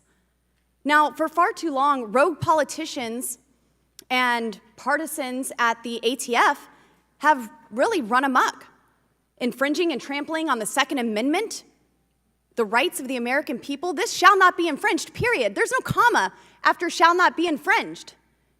And it's trampled on by the federal government, by the states and local governments on a regular basis to disarm Americans, to make them subjects rather than citizens. And I stand by the statements that I made because this is to protect the people from a tyrannical government, and it's for self-preservation. This is to defend yourself, your life, which is so valuable. But anyone remember, since we are talking about the ATF, and Mr. Chairman, I actually second Mr. Gates's comments. I would love to have the ATF in here so we can actually question them on this rule. But do any of you remember Project Gunrunner and Operation Fast and Furious? Yeah, the fact that the ATF allowed 1,000, no, more than that, thousands of guns to end up in the hands of Mexican cartels and criminal organizations, and they lost thousands of these traced firearms. And then one of these guns was used to kill border agent Brian Terry, all through some brilliant government program. And it's absolutely outrageous. If you think the ATF is going to be successful in this, making millions of Americans felons through this rule that is an overreach of the separation of powers. You've heard it from the witnesses today who don't necessarily agree with my stance. Mr. Wilcox says that it's us that make the law. Congress makes the law, not bureaucrats. And they're seeking to make millions of Americans felons with this rule. Now, what happened with Fast and Furious, with these traced guns that they lost, thousands of them? The records in question, well, a judge found that they were not covered by privilege and that they were supposed to be released to the American people. Well, what happened to those records? That's right. Nancy Pelosi and the Democrats ended the House lawsuit when they took control in 2019 and further buried this scandal. Absolutely shameful. As the National Shooting Sports Foundation has pointed out, in just the last 5 years, ATF, under political pressure, has at least on 3 occasions, through administrative fiat, changed long-standing positions to declare products lawfully sold in full view of the ATF and in reliance upon ATF classification letters to now be illegal and/or regulated under the National Firearms Act. ATF bureaucrats are not only ignoring the direction of Congress, they are literally ignoring the law and trying to rewrite it themselves. A complete separation of powers. And I apologize, I did have some questions for the witnesses, and I do thank you all for being here and providing testimony. But hearing this on the other side and then just realizing that we differ in data as well as in our hearts because we do want to protect innocent lives. That is why we support the Second Amendment. It is your right to defend yourself, and we will always speak up to defend life. Thank you. I yield. Thank you. Chair recognizes Ranking Member Bush. Thank you, Mr. Chairman. St. Louis and I rise because the gun violence epidemic affects all of the people of this country, but some more than others. I'm talking about children whose leading cause of death is now guns. I'm also talking about Black and brown communities that have borne the brunt of gun violence and mass incarceration. But gun violence may, as we've seen, be a political tool for some of my Republican colleagues, but it's a matter of actual life or death, especially for Black and brown communities. Last October, as I spoke about, in St. Louis, a gunman fatally shot a student, her name Alexandria Bell, and the teacher, Jean Kutzka, at Central Visual and Performing Arts High School, where more than 2/3 of the students are Black. The shooter's mother was concerned, and a third party known to the family had taken his gun just a few days before, but he regained possession. This is why common sense gun safety measures like red flag laws that Republicans refuse to support, why they are so important. In addition to ensuring the safe ownership of guns, we must also stop the flow of guns into our communities. Weak Republican laws are flooding communities with guns that are killing people. In 2020, per capita murder rates were 40% higher in states won by Donald Trump than those won by Joe Biden. 9 of the 10 states with the highest gun mortality rates, including my state of Missouri, are red states. Mr. Wilcox, first of all, thank you for your strong, well-informed advocacy. I want to build on Mr. Nadler's question.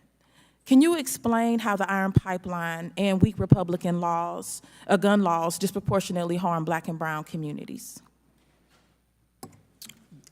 Yes, Ranking Member, and thank you for the question. As you stated, what we see pretty clearly from examining gun laws and looking at rates of gun violence is states with stronger gun laws see less gun violence. Why is that? It's because it's too easy for guns to be illegally diverted from legal commerce, responsible law-abiding citizens, into gun trafficking channels. What are the ways that that happens? No background check gun sales, straw purchasing, gun theft, and rogue gun dealers. We're here to talk about ATF, and that is exactly what they're there to focus on, is that diversion of illegal guns, because we have to invest in communities, but we also have to stop the flow of illegal guns. And that's exactly what ATF is here to do, and that's exactly why we need them to be well-resourced and supported in doing it.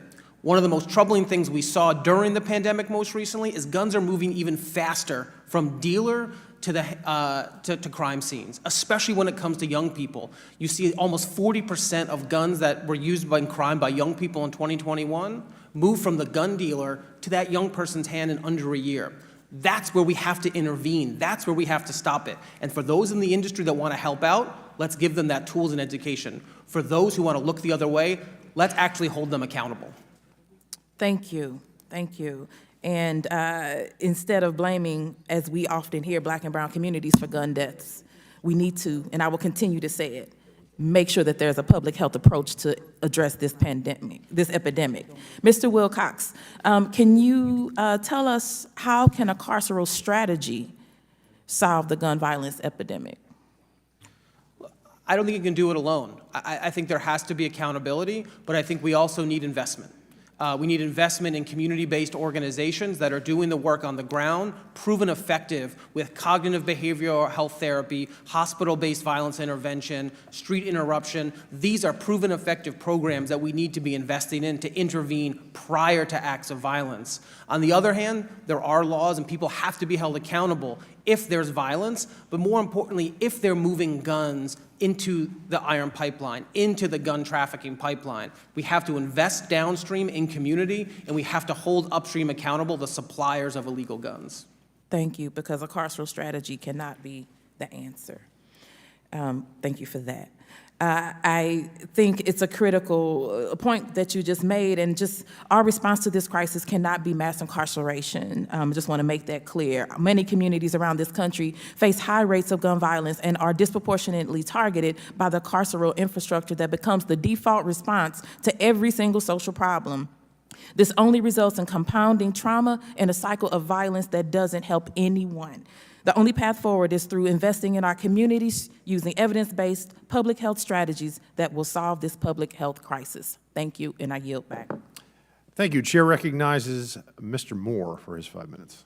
Thank you, Mr. Chairman. And first, let me say mass shootings are defined when you have a shooting with 3 or more people die. We had 74 people in the U.S. die in mass shootings last year. We've had 107,000 opioid overdoses. number one killer of people between the ages of 18 and 45 is opioid. And based on testimony we've been hearing about the open border, they're getting younger and younger. So if we really, really care about young people in this country dying, we need to address the issue of opioids and those poisonings, that sort of thing, rather than this type of hearing here and trying to come after law-abiding citizens. Mr. Bosco, I have a district that has more veterans in it than any district in Alabama. I have Fort Rucker and Maxwell Gunter. And, you know, one of the things we do for wounded warriors very often is we'll take them offshore fishing. I've hosted a couple of tournaments and take them out, let them shoot, hunt. It kind of gives them their life back. It gives them opportunities to do things. So tell me a little, when you invented this pistol brace, what was your motivation? Well, I mean, I was at a range. A lot of us veterans enjoy shooting sports, shooting guns safely. And a range officer was out there, and he essentially told my buddy that he didn't want him shooting the weapon the way he was shooting it because, in his opinion, he was firing it unsafely. So now your buddy is... He's a vet. Wounded warrior? Yeah, he's a wounded warrior, lost a limb. Go ahead, and he essentially, obviously you obey the range officer's rules. But the initial impetus was to get this guy back out there shooting a firearm safely. And I think it did a good job of that, and it's brought a lot of other veterans back to shooting sports. It's the one thing that all of us enjoy doing. You know, I don't even think my colleague would disagree that it's something that veterans do. I mean, his father did it. I train my kids the right way. It's something that really helps. It's cathartic to other veterans, including wounded veterans, and it's cathartic to people who just want to go out there and enjoy it. I mean, there shouldn't be any, I really don't think there's, I mean, we're all talking about Second Amendment issues here. I was really looking forward to talking about how this brace helps other people, how it helps wounded veterans, how it helps people with limited mobility. It's a piece of plastic that allows people to shoot a firearm better. That's what it is. You know, and my daughters shoot, and I understand that the brace allows 3 points of contact, so some of the wounded among us, some of the weaker maybe, couldn't hold the handgun. It allows them an opportunity to shoot as well. Is that correct? That's exactly right. All it does is allows for a third point of contact to help you fire the weapon more safely. Nothing about this product makes the weapon any more dangerous. Wait, no, so you're saying, number one, it doesn't make the weapon more dangerous. Actually, it probably makes the weapon safer. It does. And more accurate, I would think, which is a good thing when you're firing down range, I would assume. You want to hit targets, right? Exactly. So thank you for that. And Ms. Swear, I got to move quickly here. I want to ask you, are you aware of any data that suggests that an increase in firearm ownership leads to an increase in violent crime?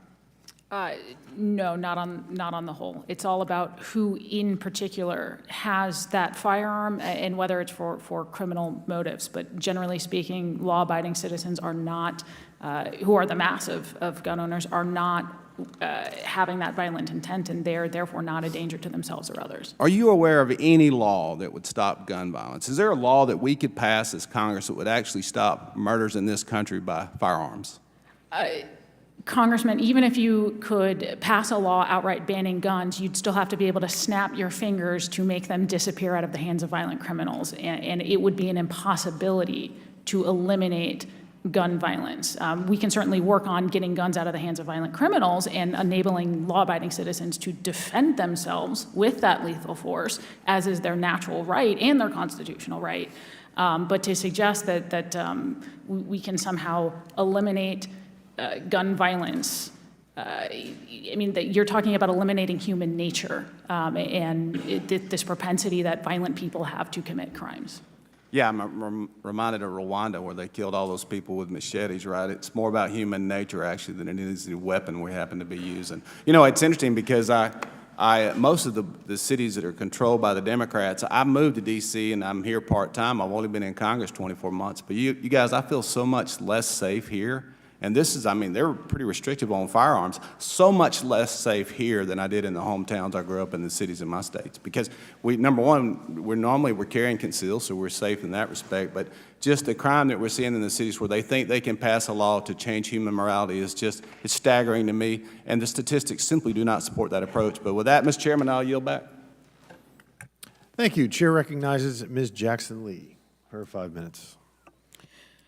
Mr. Chairman, thank you so very much. This really warrants 10 minutes to probe this thrust that we have here today when we realize, looking for my paperwork here, we realize that what we're facing is really a gun trafficking crisis that the ATF is trying to intervene and save lives. You take a city like Baltimore, looking for an anecdotal story, you will find that it is gun trafficking. To my good friend from Washington, D.C., in Washington, D.C., I feel very safe, but the point is Washington, D.C. is being flooded with guns coming from places like Virginia, where the laws are loose. I mean, do we have any common connection here? Here's an article that says alleged gun smugglers indicted in New York under new federal law. Thank God. We're saving lives. And so I'm very grateful to all of the witnesses. Mr. Larosiere, I applaud you, but I'm a fighter for the Constitution. First Amendment, the Fifth Amendment, the 14th Amendment, and the Second Amendment. We are here, we are fighters for that, if I might say. And so let me just, Mr. Basio, I take no back seat to fighting for my veterans. I love them. I love the combat soldiers and others, sailors and others, every list of man that you can imagine. Love traveling with the Marines. See what they do on the front lines. They're the first in. Then the Army wants to tell me, no, not really. Each one of them are to be respected. But let me just share with you. We know that stabilizing braces have been used to perpetrate horrific acts of violence, including the murder of 9 people outside a bar in Dayton, Ohio, and 10 people, including a police officer, at a grocery store in Boulder, Colorado. You are a nice person and a businessman, but surely you do not want people using your stabilizing braces to murder police officers. Is that true? That's absolutely true. And so the work of the ATF is to ensure that we regulate not your work, not your brace, but to ensure that it does not get in the hands of those who would not be able to, if you will, use it as you would want it to be. Let me move quickly. Thank you for that. Let me move quickly. Mr. Wilcox, doesn't the Bruin decision represent a radical departure from the line of reasoning that Justice Scalia used in Heller, in which he recognized that the rights secured by the Second Amendment are not unlimited, and that nothing in that opinion should be taken to cast doubt on long-standing prohibitions against carrying of dangerous and unusual weapons? Just as the Supreme Court's decision in Dobbs has endangered the health and safety of millions of women, do you anticipate that Bruin decision will threaten the safety of Americans, and why? So I think the Bruin decision has created a lot of confusion. It's created an overabundant reliance on history, looking for a deep, specific historical twin by some courts rather than an analog, and what it's led to is perverse results. In the Fifth Circuit, I know the ranking member's home circuit, we saw the Fifth Circuit Court of Appeals strike down a provision in federal law that prohibits domestic abusers under protective orders from purchasing and possessing guns. Now going forward in your circuit, sadly, ranking member, domestic abusers under protective orders in the most dangerous time can access firearms. I don't think that is what Bruin meant. I do not think that is what the Supreme Court meant, but that language is too broad and it needs to be tightened up, because we can't live in a country where dangerous domestic abusers, felons, gun traffickers can go free and terrorize our women, our children, and our communities. The most dangerous, if you talk to police officers as I do, the most dangerous call is a domestic violence call. I lost a beloved sergeant, saving the life of a mother and son, but he died, wounded and died on a domestic violence call. Let me quickly move to this issue of FFLs. How does it impact public safety if FFLs are not being regularly inspected, and how would increasing the ability for ATF to inspect FFLs impact law-abiding citizens? Ms. Wilcox, I don't want to put anyone out of business. I'm just trying to save lives. The regulation of FFLs. Look, I think it's incredibly important what this administration has done, and we've heard a little bit that I think goes beyond the facts. Because what this administration done is to say we're going to target inspections on those dealers that are most connected to crime guns. Have you been connected to crime guns? Are there violent crimes connected to your store? And then they're going to look at very specific willful violations, such as you didn't conduct a background check on your sale. You knowingly sold to a prohibited person. These are serious offenses. Let me get this in. How does the ATF's ghost gun rule promote public safety and reduce crime? Can he just answer since I got in under the bell, Mr. Chairman? Yeah, and I apologize, we gave you an extra 4.5 minutes earlier, so we're going to cut it off here. Thank you Chair very much to all of the witnesses for their answers. Thank you. Chair recognizes Mr. Fry. Thank you, Mr. Chairman. President Biden and the ATF purposely decided to put a plan together to take millions of law-abiding citizens and turn them into felons after May 31st, just like that, through a rule on stabilizing braces, which is nearly a total ban. This action, despite prior guidance from the ATF, Mr. Bosco, as you testified earlier, to the contrary. Does that sound crazy? Of course it does, but this is just another day in Joe Biden's America. Inaction by this body is sanctioning a lawfully established good actor in the community, your company, Mr. Bosco. Let's just change the rules midstream. In order to register firearms under this proposal, gun owners are required to destroy, turn in, rebuild their guns, or fill out what is called a Form 1. This is the Form 1. It is a 17-page guidance on how to fill out a government form. This means that owners of up to 40 million braces will spend a collective 160 million hours registering their lawfully acquired firearms to comply with ATF's unconstitutional rule. Anyone who does not register, turn in, rebuild, or destroy their brace firearm by ATF's arbitrary deadline will be subject to a 10-year in federal prison or $250,000 per firearm. These aren't illegal guns. These are lawfully acquired guns. For perspective, in 2020, ATF reported they processed 512,000 National Firearms Act gun registration forms at that rate, assuming no further backlog and assuming all affected gun owners comply with gun registration date by May 31st. It would take the ATF over 78 years to process all of the pistol registration forms. The ATF is proposing regulations they aren't even capable of handling. Ms. Swear, who is in charge of making the rules, making law in the United States of America? That would be Congress.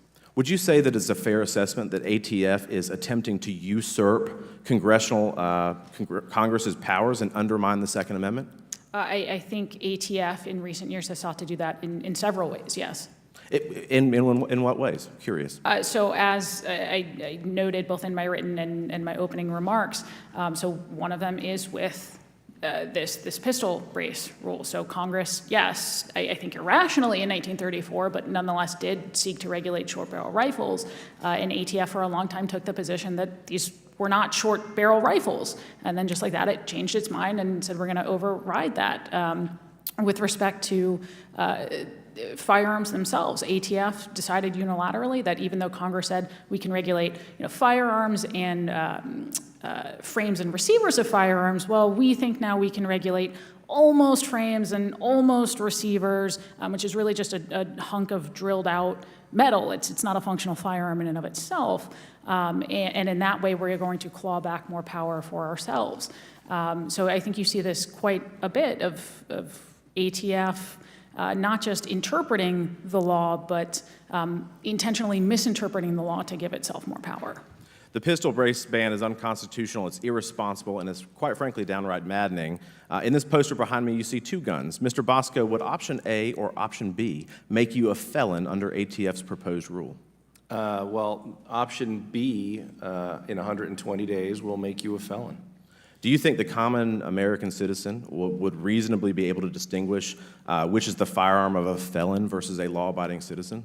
Well, that's the whole point here. I mean, this is what I was talking about. Again, I have no disagreement with Ms. Jackson-Lee. I have no disagreement with my colleague with respect to what the ATF does, but this is not what the ATF should be doing. The ATF is making a rule, okay, and they're saying that this rule has criminal implication. It circumvents the legislative process. That's what's happening here. All I'm saying, and all I have been saying, is that ATF should not be making laws. That's up to the people up in front of me. What makes this firearm behind me illegal under the ATF proposed rule? Well, essentially what they're saying, after 10 years of saying the opposite, is that the piece of plastic attached to the back of that firearm, which is a piece of rubber with two flaps and a strap, is now a stock similar to the one in A. Does the arm brace make the firearm more deadly? For example, does it turn a semi-automatic weapon into a machine gun?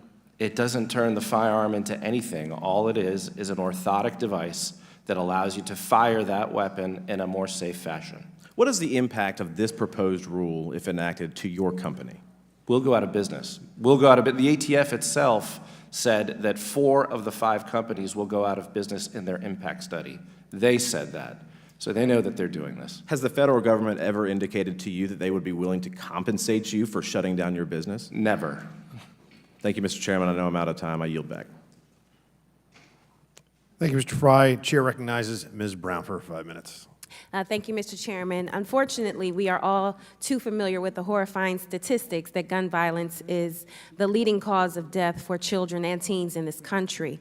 Since the start of this year, 10 people under the age of 25 were shot and killed in Ohio's 11th congressional district. 10 young people whose lives were taken too soon and did not have the opportunity to realize their potential. I have in my hand a list of reports describing each of these tragedies. Mr. Chairman, in recognition of the lives lost, I ask unanimous consent that this list be entered into the record. So moved.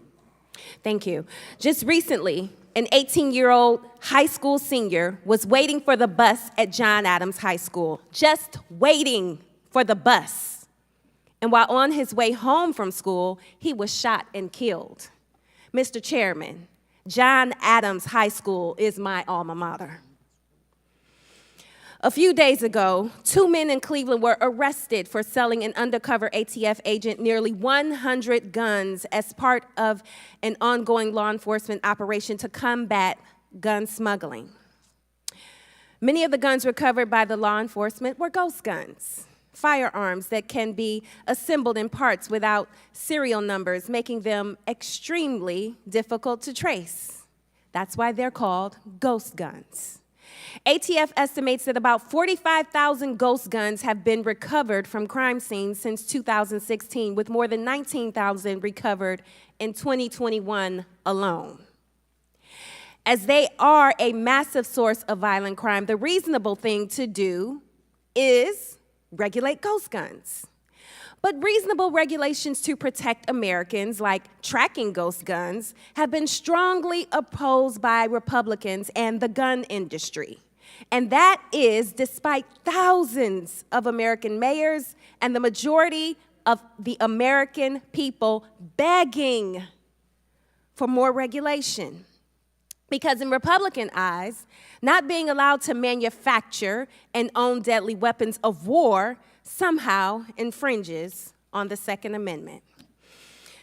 So, Mr. Wilcox, if you would, please describe the law enforcement challenges presented by the prevalence of ghost guns. Thank you, Congresswoman, and I completely agree with your sentiments and respect how you're lifting up the survivors from your community. I think this is one of the fastest growing threats to public safety in our country because the untraceable product is the dream of gun traffickers and prohibited people who want to acquire easy-to-make guns with no record and no background check. I think, we heard a suggestion that these are incredibly difficult to make. They're hunks of metal. That's not the case at all. These are readily converted by just about anyone. And building a ghost gun from the parts that these companies are selling is as close to gunsmithing as making a Lego set is as close to architectural design. These are not the same thing. This is something that is very easy to do with common tools and can be done in about an hour. So imagine acquiring these parts with nothing but a credit card or mailing address, some common hand tools, and an hour of time, and now you have an untraceable handgun. That's exactly what a gun trafficker wants, and that's why I'm proud ATF is stepping up to regulate that as Congress intended. On that point, can you please describe how the ATF supports law enforcement in their daily activities, particularly when guns are recovered in a crime? As I understand it, talking to multiple local law enforcement officials across this country, ATF is the best partner they have in federal law enforcement. They're on the scene, they're in the field, and they're doing the hard work. Supporting ATF is supporting law enforcement because that's who's helping them with ballistics information, with crime gun tracing, and connecting the dots to trafficking channels. As I mentioned earlier, the only way to get from the shooter to the supplier is in partnership between local law enforcement and ATF. Thank you so much. Let the record reflect, I am a licensed gun owner and respect the rights of individuals afforded under the Second Amendment. However, we can preserve those rights while also implementing common sense gun safety measures, many of which are supported by our law enforcement to help them do their jobs and keep all of us safe. Despite this, we continue to hear talking points across the aisle against legitimate restrictions on firearms that would support the job of law enforcement and keep our children and community safe. In the 117th Congress, I was proud to support the bipartisan Safer Communities Act, which provided hundreds of millions of dollars to support common sense gun reform. In fact, Cleveland was already awarded $2 million from that fund to support city-led collaborative community violence intervention and public engagement. Thank you, Mr. Chairman. I understand my time has expired, but I do want to say this. President Biden is taking action that is desperately needed and timely. And along with that, the congressional Democrats are ready and willing to continue our diligent work to save lives and keep our country and communities and children Chair safe. recognizes Thank Mr. you, Jordan. Mr. Chairman. Thank you, Mr. Chairman. Mr. Wilcox, did you or anyone in your organization communicate with the ATF or the Biden administration about these issues we are discussing today prior to the notice of proposed rulemaking? We submitted formal petitions for rulemaking through the appropriate channels, sir. Before the notice of proposed rulemaking? That's correct. So you were in communication with the Biden administration wanting to make these changes? We filed formal petitions for rulemaking through the appropriate channels.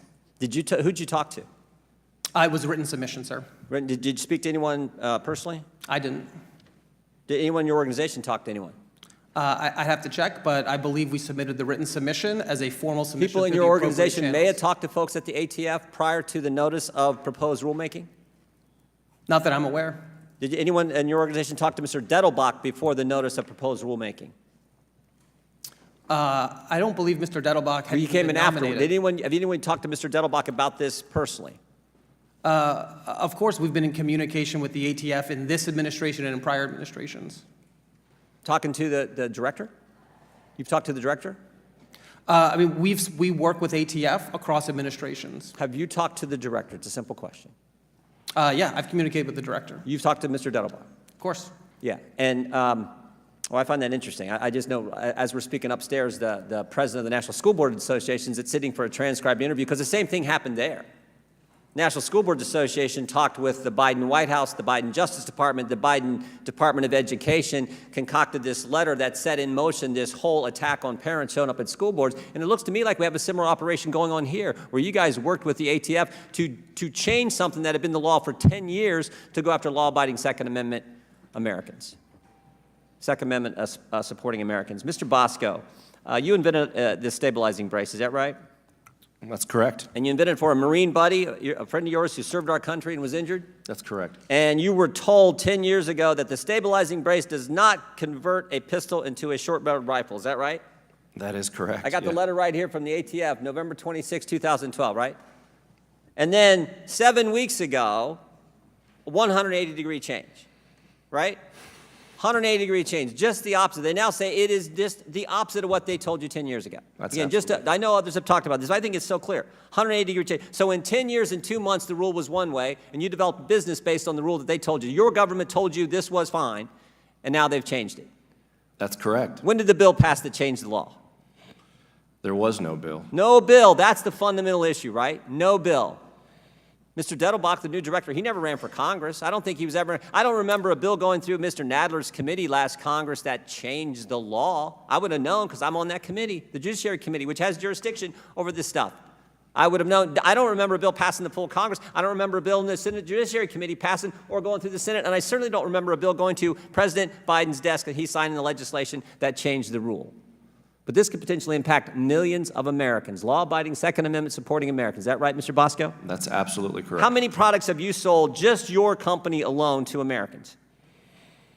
How many stabilizing braces have you sold? Many millions. I can say that from 2020 to today, which are the years that the ATF didn't concern itself with when it did its impact study, we sold, our company alone, 2.3 million braces. So while they were doing their study, they didn't count the number of braces that were being sold? They didn't count in their impact study. That's probably because Mr. Wilcox's organization told them not to count it, right? I don't want to.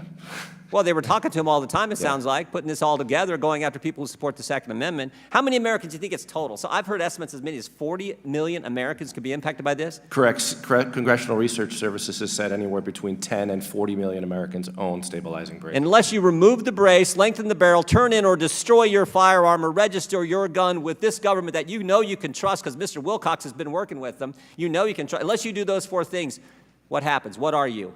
A felon. A felon. A felon for something 10 years ago they said was just fine.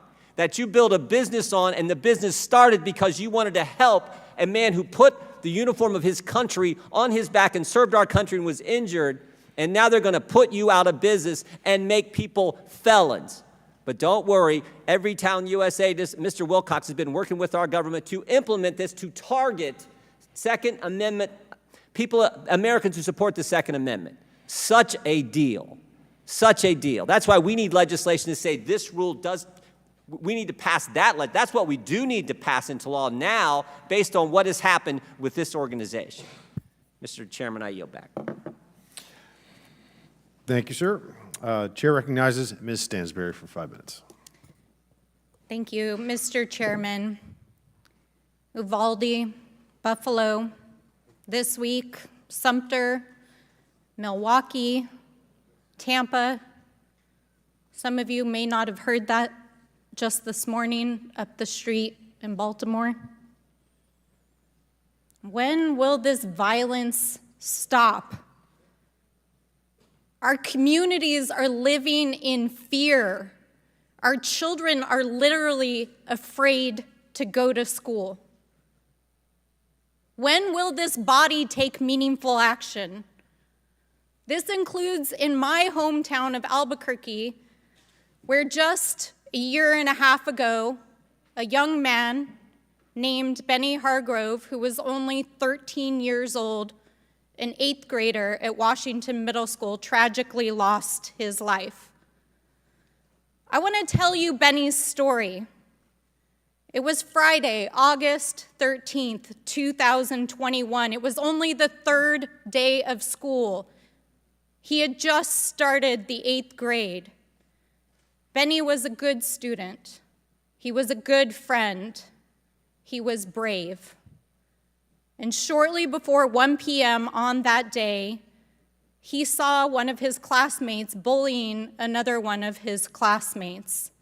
He stepped in to try to de-escalate what was going on, but what Benny did not know on that day was that his classmate had brought a gun to school. And Benny died in the hospital at 13 years old. Now, just this last week in my state legislature in New Mexico, my own state House representative who is championing these issues at home, Pamela Herndon, just passed the Benny Hargrove Safety Act in New Mexico, and our governor proudly signed it. But people across the country are begging us to take action because our children are literally afraid to go to school. I've heard a lot of testimony this morning from my friends across the aisle, calling into question the Second Amendment and the right to freedom and law-abiding citizens. That is not what we are talking about this morning. We're talking about the safety of our children and our communities and about taking meaningful action in this body to stem the tide of violence that is affecting every single community across the country.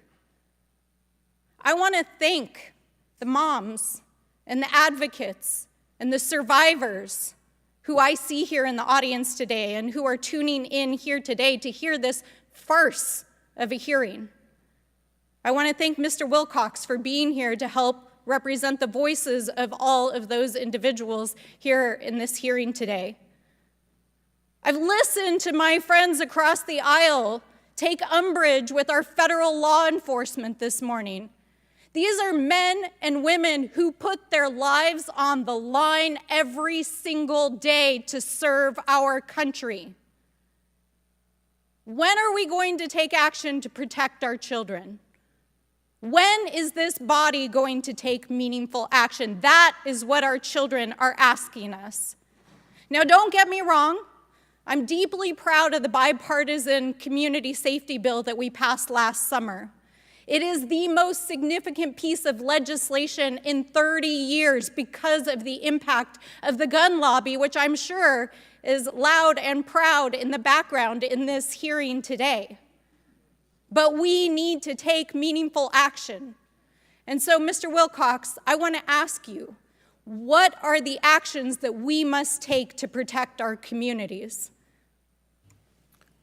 Thank you for that question, Congresswoman. I think first we need to be implementing the Bipartisan Safer Communities Act and the laws on the books, just like ATF's been doing with ghost guns and with arm braces, with unlicensed sellers who make gun sales without background checks. We also have to keep passing foundational laws, background checks on all gun sales, ensuring there's an extreme risk protection order process across the country, and that people who own guns, like my family, store them securely. Because we know that 80% of the guns that are used in school shootings, those are coming from the home of the parent or a family or relative, and that's our intervention point. Responsible gun ownership, which I think there is agreement on this dais about, as well as common sense and constitutional gun laws to keep guns out of the hands who shouldn't have them, while supporting our federal law enforcement officers at ATF. Thank you, Mr. Wilcox. And with that, Mr. Chairman, I yield back and I beg my colleagues to take urgent action now. Thank you. Chair recognizes myself for my time. Mr. Wilcox, is a stabilizing brace a ghost gun? No. Okay. So I just want, for the record, to recognize the fact that our Democratic colleagues were in charge of this chamber for 4 years, and there was no legislation passed to regulate or ban ghost guns. In fact, it wasn't even marked up. And my colleague just said that they were begging for action. Well, you had 4 years, and you did nothing about that particular issue at all. We are talking about a stabilizing brace, and we're also talking about bureaucratic overreach and an end around to the democratic process. And I suspected that we were going to be insulted, and I wasn't disappointed. So, Mr. Wilcox, is it your firm belief that less guns will equate to less violence? Thanks for the question, Chairman. It's my belief that strong gun laws lead to less gun violence. So less guns is better? No, strong gun laws lead to less guns are, what is stricter laws going to do? It's going to limit gun ownership, wouldn't it? So we looked at every state across 50 policies, and what we found is the states that had the strongest suite of policies had the least amount of gun violence. Well, that's not what I'm asking. And furthermore, it's you can play a game with states. You can compare Vermont to Texas, and it's a very comparison. I can also compare North Dakota to California, and you're not comparing apples to apples. So I think that it's very interesting to point out that in 1980 in this country, there were 226 million people. We had 23,040 murders. It was a murder rate of 10.2 per 100,000. And there were approximately 280 million guns. In 2019, there were 400 million guns, so a significant increase. There were 16,425 murders for a murder rate of 5.0. We understand that one murder is one too many, but you can't legislate away evil. Gun control in Mexico is very strict. In fact, for all intents and purposes, it's very difficult for an average Mexican citizen, although the Constitution says they can own a gun, it's very difficult for them to do so. And also, every single firearm in Mexico is supposed to be registered. Mexico has 124 million people. What, ma'am? Okay. All right. Officer, she goes. She goes. Please remove that woman, please. Yes, officer, please.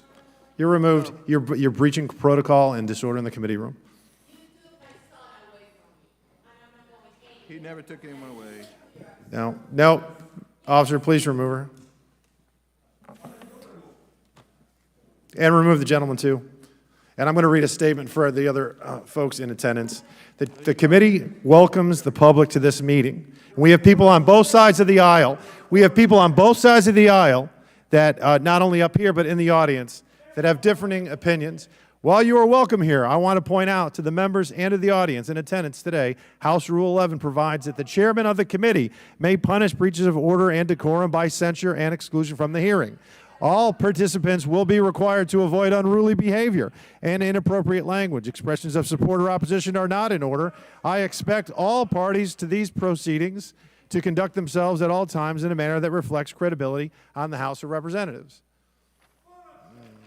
Okay. Now I'm going to reclaim my time.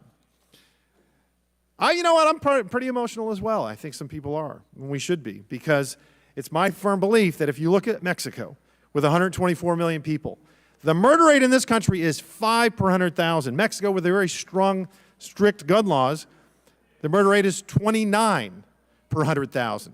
That is remarkably higher. So how can that be? If laws can wash away, unfortunately, human nature, they can't. And evil is evil. Whether someone is murdered with a gun, with a knife, with a car, a bomb, or even with your bare hands, the fact of the matter is, what a firearm does is equalizing the playing field, particularly for elderly and for women, for folks that may not have the physical strength to defend themselves. So while we recall apologists for gun violence, we're using this for political tools, insurrectionists, and we're out of step. This is about the democratic process. We are supposed to pass laws. Congress, not unelected bureaucrats. If that's the case, we can all just go home. I'd rather spend more time with my family, quite frankly, my 13 and 16-year-old sons. I want to keep them safer. I want to keep everybody in this room safer. And I find it very hypocritical that some members of Congress hire armed security to protect themselves with firearms. So firearms are okay if they protect them, but not other people. The great masses. Alcohol-related deaths in 2020, 13.1 per 100,000. We talking about regulating any more alcohol? We talking about banning it? We're talking about making new rules to make it harder to get alcohol? No. Deaths by car, vehicles, 38,824, 11.2 per 100,000. Anybody want to ban cars? Any talk of that? No. Mass shootings. One is too many. In November 2021, in Wisconsin, a driver drove his SUV through a Christmas parade and he killed 6. Was there any talk of banning cars? No. We weren't going to ban the Ford Escape he used or any like them. The Ford Super Duty pickup truck in October of 2017 in Manhattan. Drove his truck along a bike path and crashed into a school bus, killing 8. There was no talk of that. It's not the gun that kills people, it's the person pulling the trigger. A gun is merely a tool. So you have a stabilizing brace, Mr. Bosco. See, this is exactly what we have to avoid, which is some minority of folks trying to silence dissent. Dissent shouldn't be kryptonite. We should have a civil conversation. We should have a spirited exchange of ideas. Mr. Raskin and I do, and I really respect it because he's good and he firmly believes what he believes. I believe a lot of the time differing, but there's a decorum that should be adhered to. So, Mr. Bosco, your brace is not a ghost gun, correct? Is this an insurrection? So will they be held to the same, I don't want another January 6th, do we? Yeah, if they're Mr. trying to Bosco. overthrow the government, they ought to be held to the same standard, but I think they're trying to express their views. Whoa. Members out of line. Point of order, the gentleman's time has expired. Yeah, and here's a point of order. You weren't here to begin with. Ms. Jackson Lee went 4.5 minutes over. We said that we were going to take, I was going to take 1 additional minute, and Mr. Biggs was going to take 1 additional minute.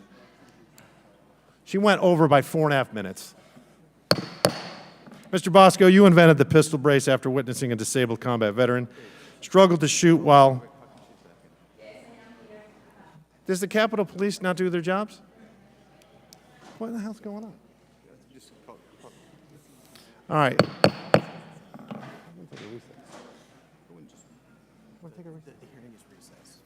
This hearing's recessed.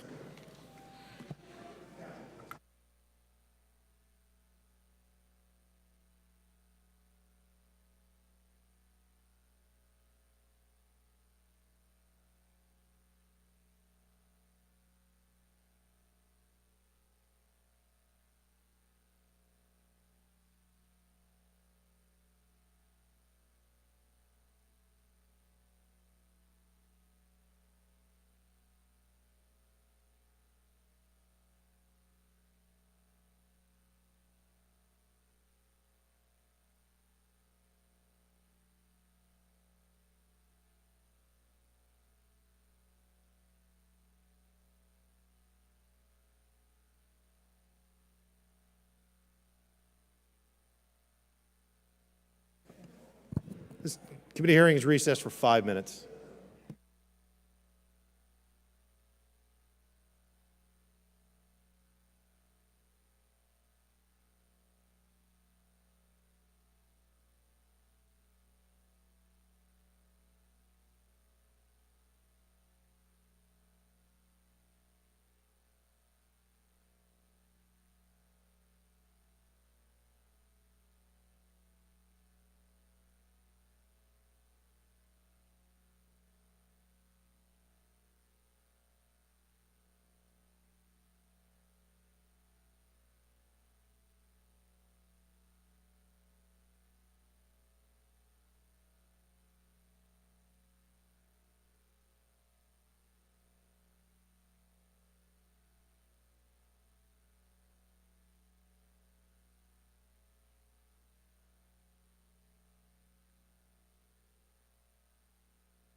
Officers, can we have this woman removed, No, please?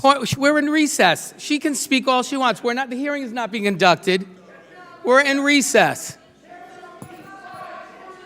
We're in recess. She can speak as much as she wants. When you're gavel, that's a different story.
Committee's called to order. This proceeding's called to order. Just a quick note on what had transpired. There are House rules that govern proceedings. Unfortunately, we had some folks that were disruptive during the hearing. We asked Capitol Police to remove them. They were then removed. And then one decided to come back in while we were still gavelled in and disrupted the hearing. That's when we had a recess. Capitol Police were overwhelmed outside in the hallway, and now we're back in session. So I have 1 minute left, and this is what I want to talk about. Dissent is not kryptonite. It's the basis of this nation. I was on a city council, first elected office I had in 2009, and a woman came in. We used to give our citizens 5 minutes to speak, and she came in and told us how awful we were and enumerated the reasons as to why. And I thought that was wonderful. In fact, she ended up writing me a letter, and I put it in a frame, and I put it in my office. And my friends would come in and read it and say, why on earth would you put that in your office? And I said, because she can write that letter knowing, to a government official, knowing in this country that her house isn't going to be burnt down, that her car's not going to be confiscated, that she's not going to have a fear or suffer violence because she simply spoke up to folks that are empowered and elected. And that's the majesty of our representative republic. And we should have a spirited exchange of ideas, which we have had in this committee, and I would imagine over the next hour or so we will continue to have. But to be that disruptive and to be that narcissistic, to breach decorum and disruption shouldn't be applauded. And it sure as hell shouldn't be applauded by members of this committee. That's why I was a little bit shocked that one member did that. So we are now, my time is now expired. Would the gentleman yield for a moment? I will not yield. We're just going to move on. Unless you go ahead if you have a quick question. I just wanted to say this.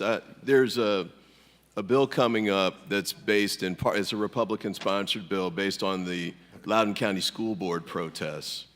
And the Republicans, I guess, are arguing that that gentleman who was removed from that proceeding was mistreated, and that's part of the FBI weaponization strategy, I guess. All right, sir, I have absolutely, literally no idea what you're talking about. Oh, so, all right. So, let me just say we're this. done. No, we're moving on. We're not going to get into this. We can have a discussion all day long. I'll see you on the floor. We can talk all day.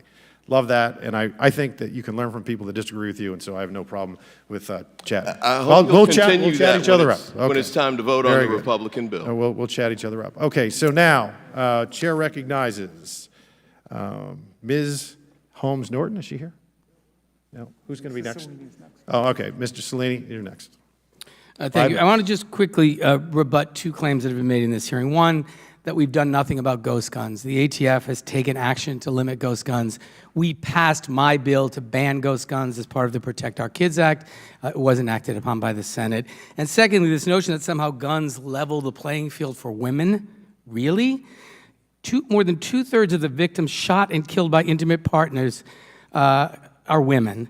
And the presence of a firearm makes an abuser 5 times more likely to take a partner's life than if no firearm is present. So let me just set those two claims aside quickly.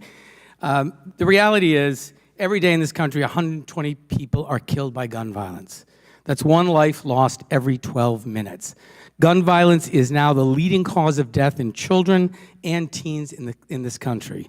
There have been more mass shootings than days in 2023.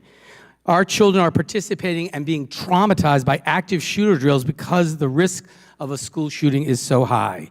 We've even seen a new design for a bulletproof mini room to be installed in classrooms to provide better protection if they're forced to shelter in place. This has become our day-to-day reality in the United States, but we cannot accept this as normal.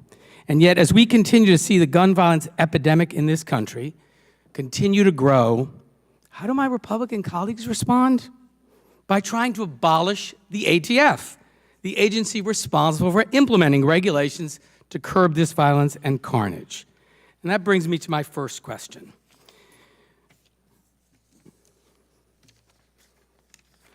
Mr. Bosco, this is a yes or no. Is this AR-15 equipped with an SB tactical arm brace?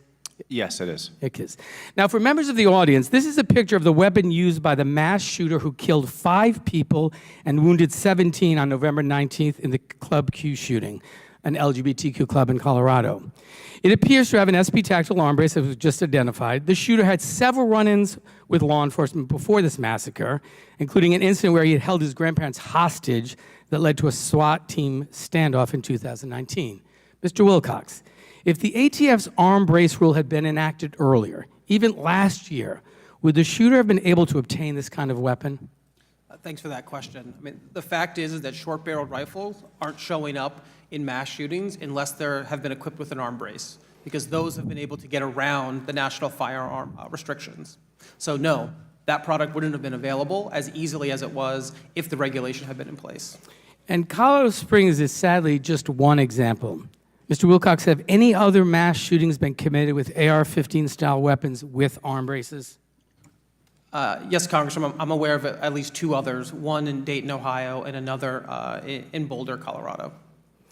Now, we've heard a lot today about ATF's rules subjecting firearms equipped with stabilizing braces to regulation. Does that rule do anything more than close a loophole that allowed people to evade public safety regulations simply by adding accessories to pistols to transform them into short-barreled rifles?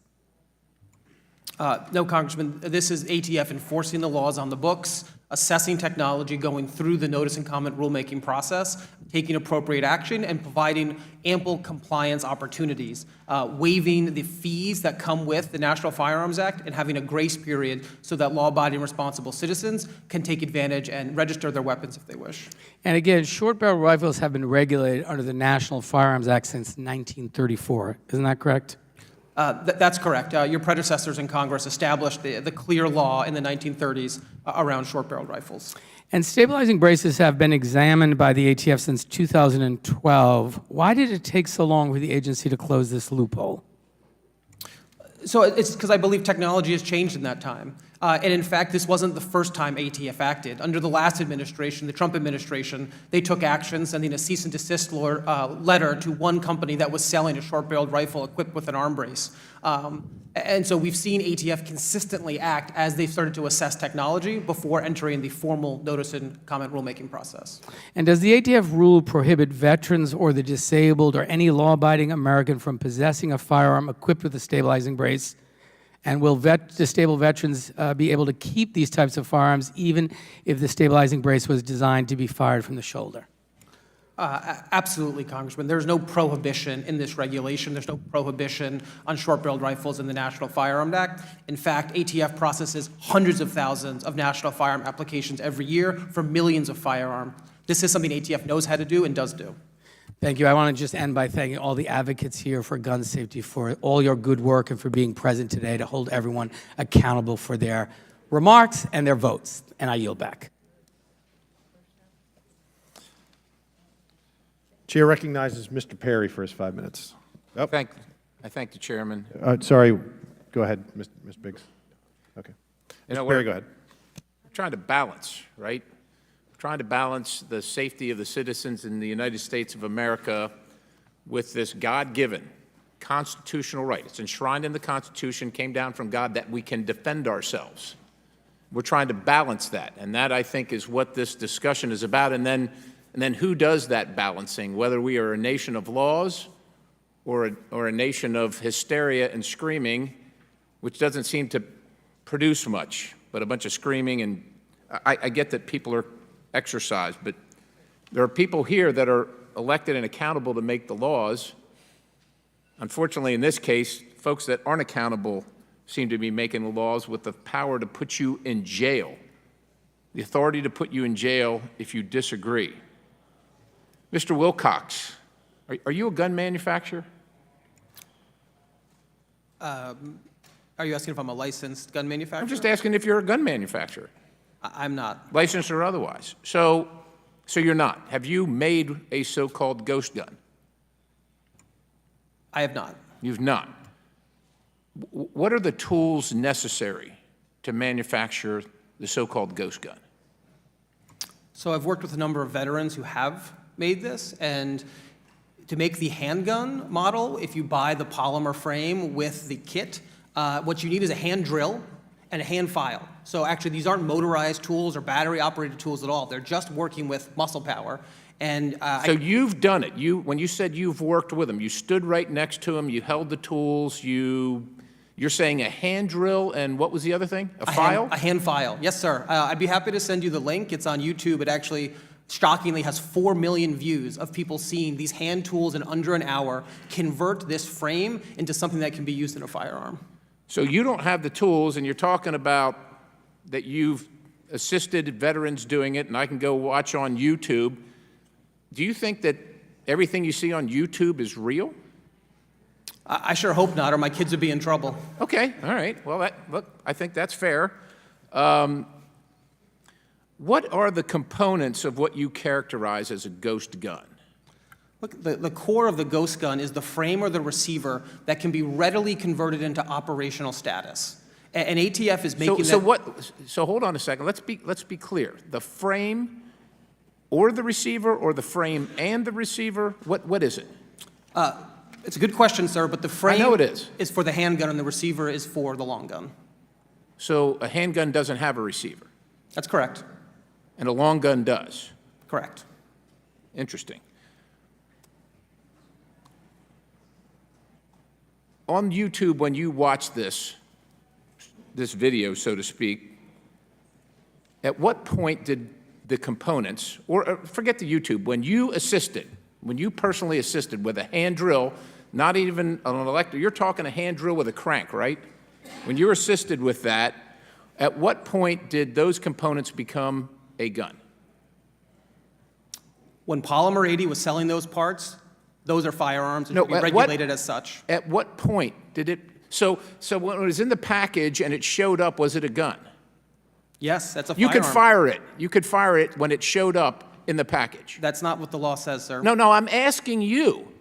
When it showed up, however it showed up at the house, in the package, before the drill, the hand drill, and the file, was it a gun?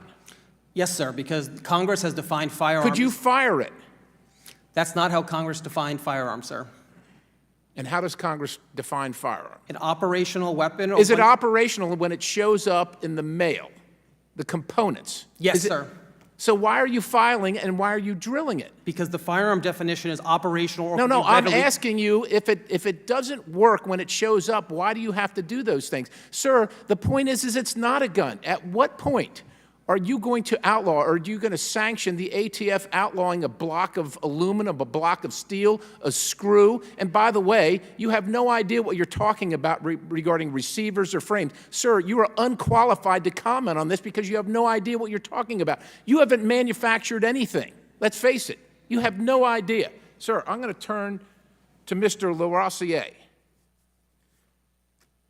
Do folks that kill other people, do they apply for permits when getting a gun? Certainly not in my experience. Criminals. Do criminals go out to their local gun shop and fill out the paperwork and pray to the good Lord that they're not found out to be criminals when they want to purchase a gun? I think it would be odd for them to do that, so no. I yield the balance, Mr. Chairman. Okay. Thank you. Chair recognizes Mr. Krishnamurthy for his 5 minutes. Is it? We just told Krishnamurthy. No? Hi, how are you? Yes. Yep. Okay, good.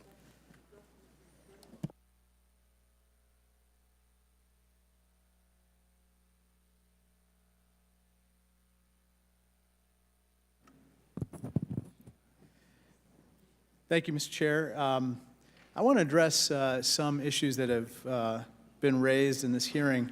First of all, I believe that there have been some claims of the Biden ATF and Democrats attacking the Second Amendment. So I just wanted to clarify the record a little bit.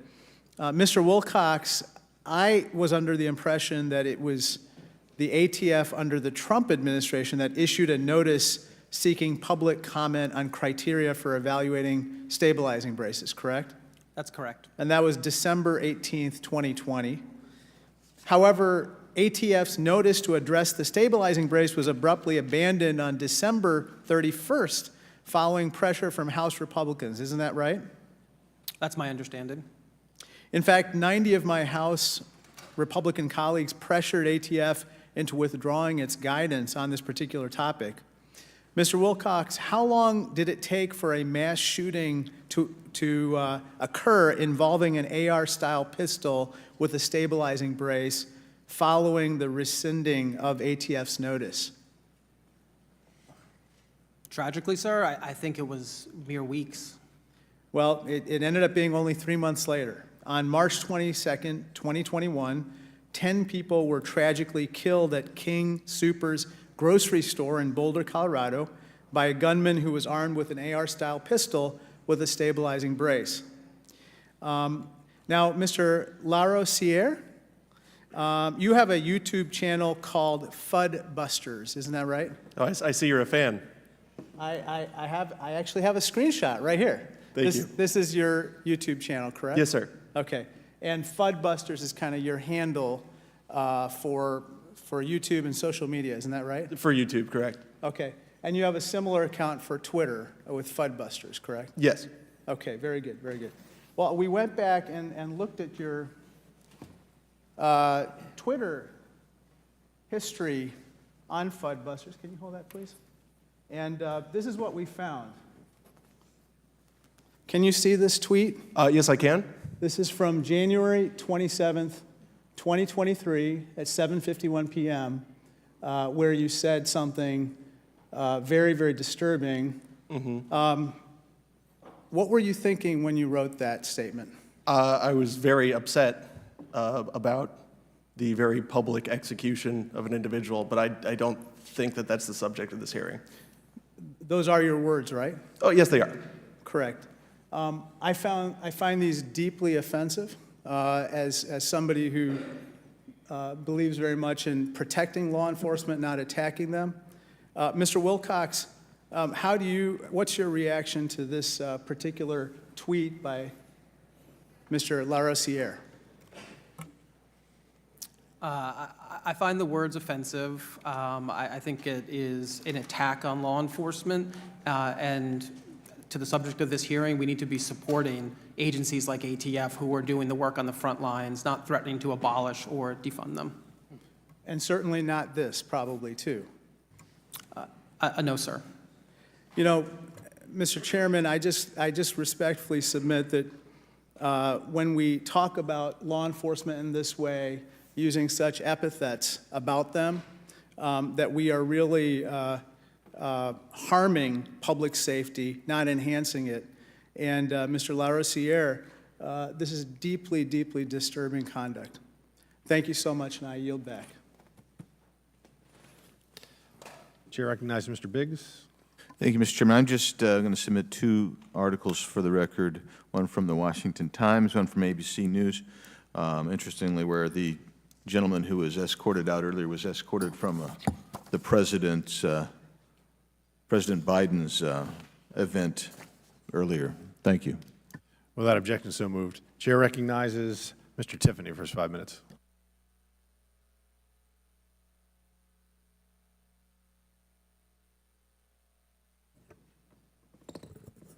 I haven't done this hearing room before, Mr. Chairman. Mr. Bosco, we're hearing about banks and other lending institutions that are not lending to companies that make firearms, make munitions, things like that. Are you familiar with that? I am, yeah. Tell us how pervasive it is. Well, I mean, as a small business owner, when you start off a company, obviously somebody like myself who does not come from money had to go through typical lenders to try and find funding for what I was doing. And the minute you either, you need to find a smaller bank, essentially. If you use a larger bank and you say what you're doing, essentially they'll tell you no. So there's no other place to go other than smaller lending institutions. So what do you think when you hear that the ability to lend is being suppressed? I believe it. So where's it driven from? I mean, it's a politicization. You certainly have people in banks that have political opinions, and what they do is they use those political opinions to essentially stop you from obtaining any money from them. So there's a real-world example going on right in our state of Wisconsin at this time. I believe it's the Bank of America has cut off a company that is involved in producing these types of products.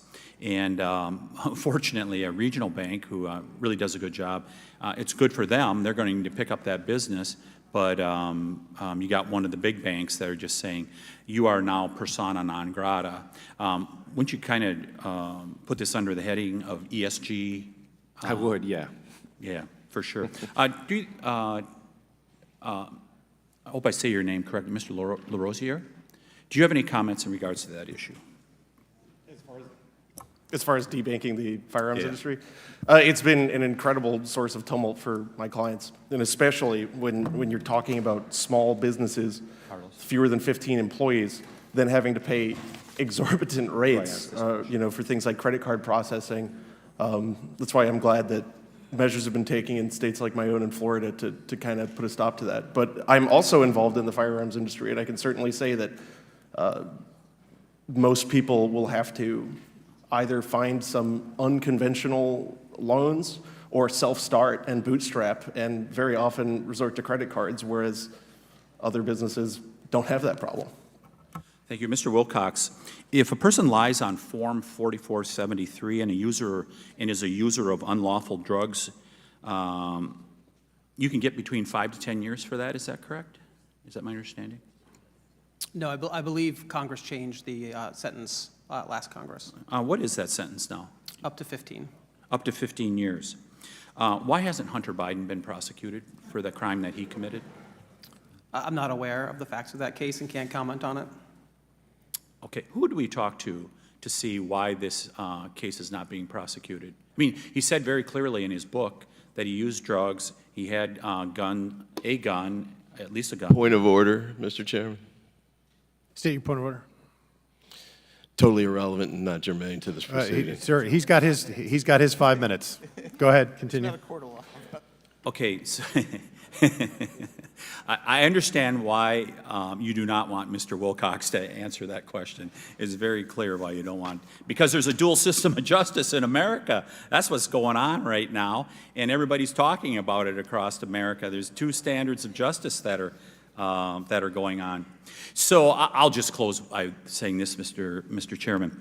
You know, time and again we find ourselves addressing these cynical plays by the Biden administration.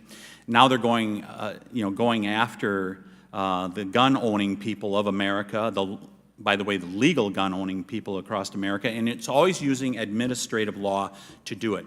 This is nothing but a cynical ploy that's going on by the Biden administration, trying to score points with those people that are in their corner of the American public. All you got to do is look at what happened with the student loan thing. It was an election year gambit that went on. They were trying to motivate young people to get out and vote. And how could they do that best? By playing the Supreme Court and Republicans off, oh, those are those evil people that are going to make you have to pay off your student loan. By the way, I have 2 daughters that have student loans, and they should pay it off. They signed a contract. Our family signed a contract. They should do it. And yet this is this kind of cynical stuff that goes on with the Biden administration all the time. And this is no different. This is no different at all.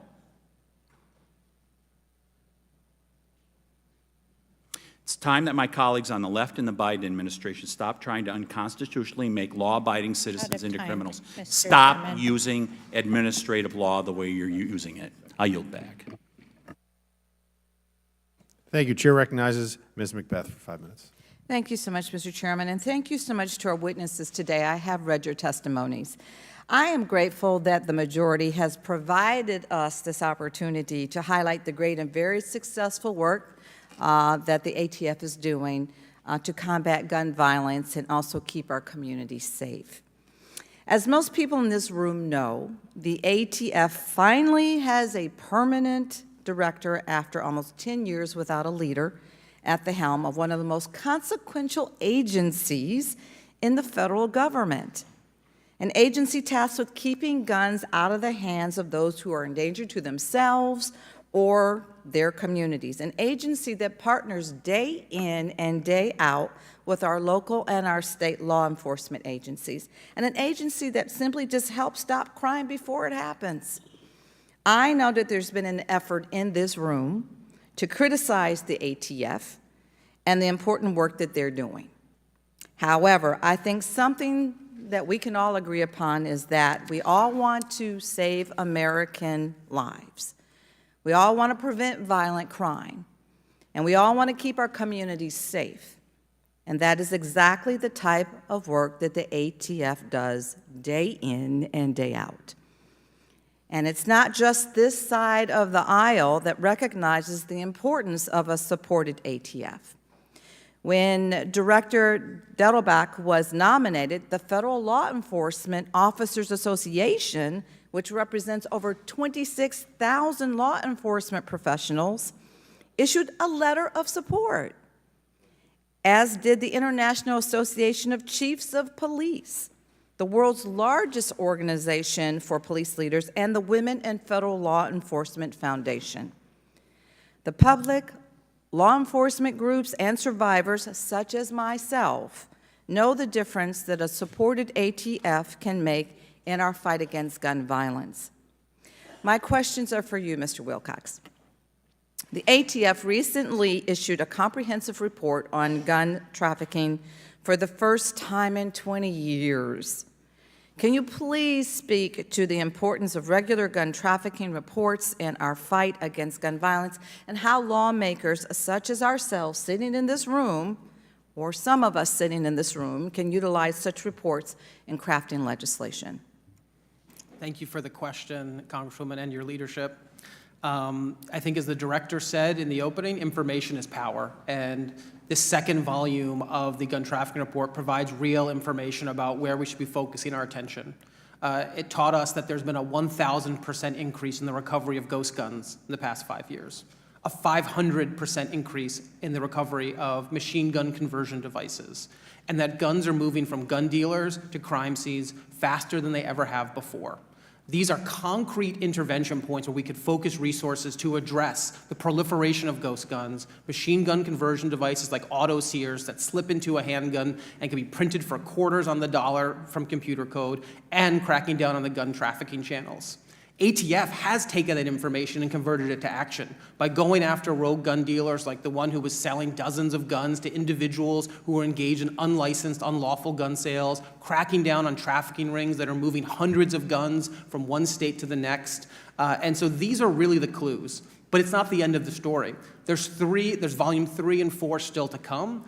And the hardworking, brave men and women at ATF are going to continue to accumulate data, produce it, and hopefully lead us to the data-driven results and solutions we know we need, like the Bipartisan Safer Communities Act. Well, thank you. Local and state law enforcement, they regularly work with the ATF in solving crimes and preventing them from happening again and again and again. Can you please describe the expertise and the resources that the ATF provides to our local and state police departments? There really is no better partner to local and state law enforcement than ATF. They provide needed technology to assess ballistics, to trace crime guns, identify crime trafficking patterns, and help solve investigations. Just recently, they helped bust a fentanyl trafficking ring that also involved a gun trafficking element. So ATF is out in the world, they're out in the community doing the work, providing a force multiplier for local law enforcement who's seeking to address violent crime, illegal guns, and to keep our community safe.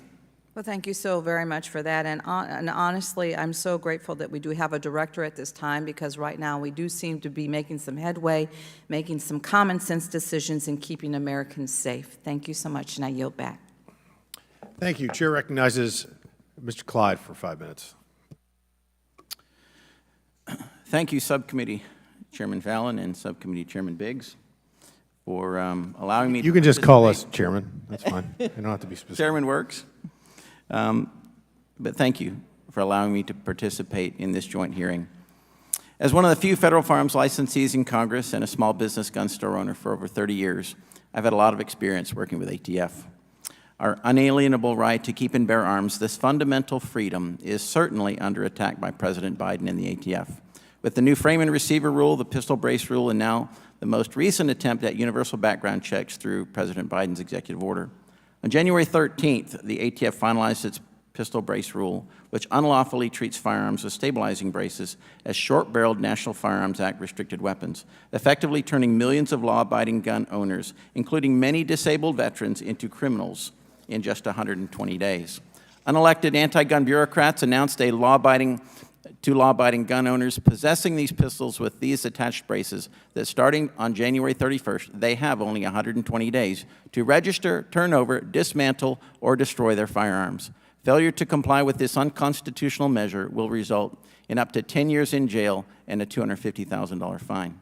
The ATF's abuse of rulemaking authority dangerously violates American Second Amendment rights, irresponsibly disregards Congress's sole legislative authority, and reveals yet another uninformed flip-flop decision by anti-gun bureaucrats at the ATF.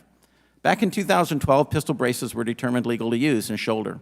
The decision was reversed 3 years later in 2015, claiming stabilizing braces were illegal to shoulder, turning pistol-braced firearms into unregistered short-barrel rifles.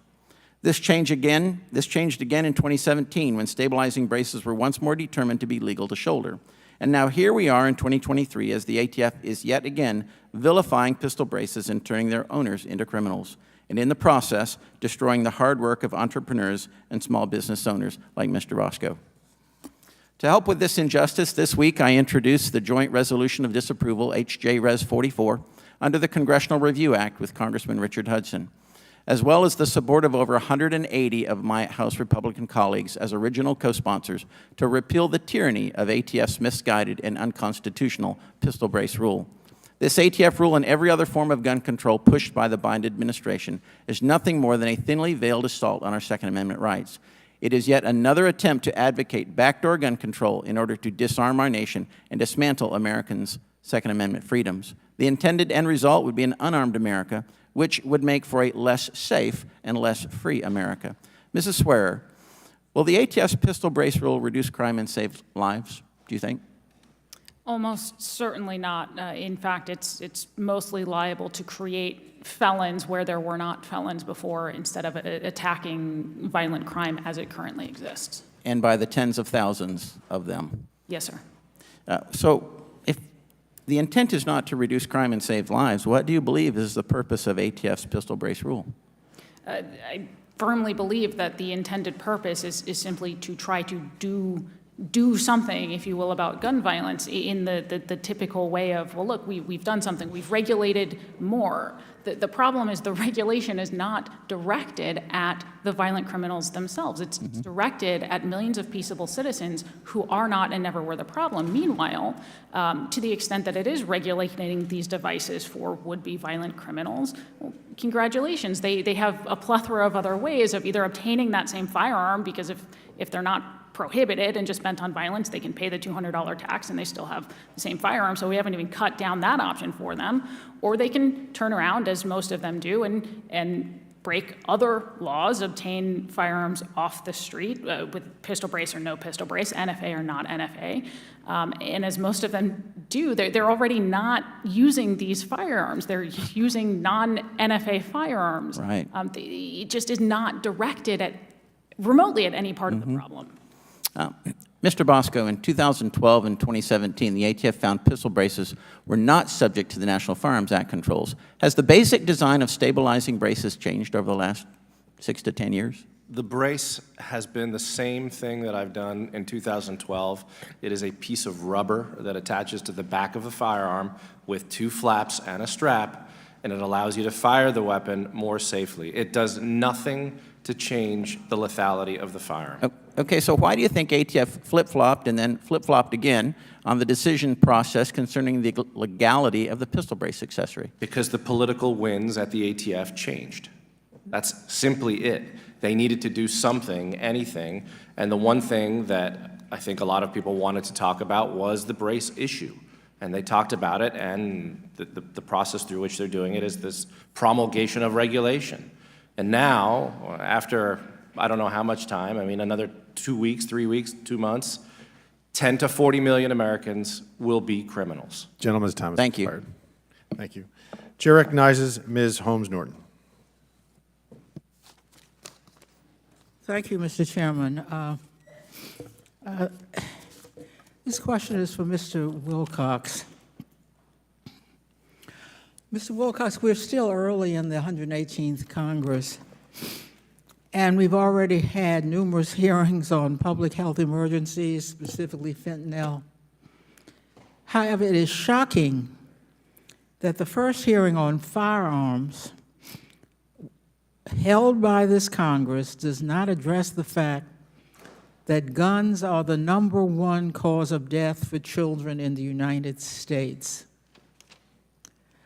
Now, that has been alluded to before in this hearing, but it should be noted that in 2020, for the first time, guns surpassed auto accidents as the leading cause of death in children. 6,000 children were killed or injured by firearms just last year in 2022. Our Republican colleagues don't focus on gun deaths. Instead, they are worried that the ATF is taking steps to better regulate short-barreled rifles, which they have had the authority to do for nearly a century. But let's get back to public health. Mr. Wilcox, how did guns get to be the leading cause of death for children in the United States? Thank you for the question. I think it's because the other leading causes, automobiles, cancer, well, those are instances where we've innovated for safety. We've innovated for safety with laws, with regulations, with concrete industry action. The way we drive cars today is very different than how we drove it 10, 15, 20, 30 years ago. And we've seen children's death from automobiles decrease dramatically as children's death from firearms continue a slow but steady increase. And so we need that same kind of attention to law, regulatory change, and industry effort if we're going to keep our kids safe. Thank you, Mr. Wilcox. I do want to note for the record that North Dakota has a higher per capita murder rate than California. And there's a difference with cars because they are registered. I want that noted for the record. Mr. Wilcox, during the pandemic, we saw a surge in gun sales across the country. Mr. Wilcox, what effect did the surge on sales have in gun trafficking? So the surge in gun sales also came with an exacerbation of existing loopholes and a dramatic spike in the speed of gun trafficking. In 2021, we saw guns move faster from dealer to crime scene than we really have at any time before in recent time. 54% of the crime guns that were recovered in 2021 were likely trafficked because they had been purchased within 3 years. And shockingly, 32% of the crime guns recovered in 2021 were purchased just a year before. So a third of the crime guns were purchased a year before. I think those are very troubling statistics, but they're also opportunities for intervention so that we can stop the flow of the iron pipeline. We can stop illegal gun trafficking.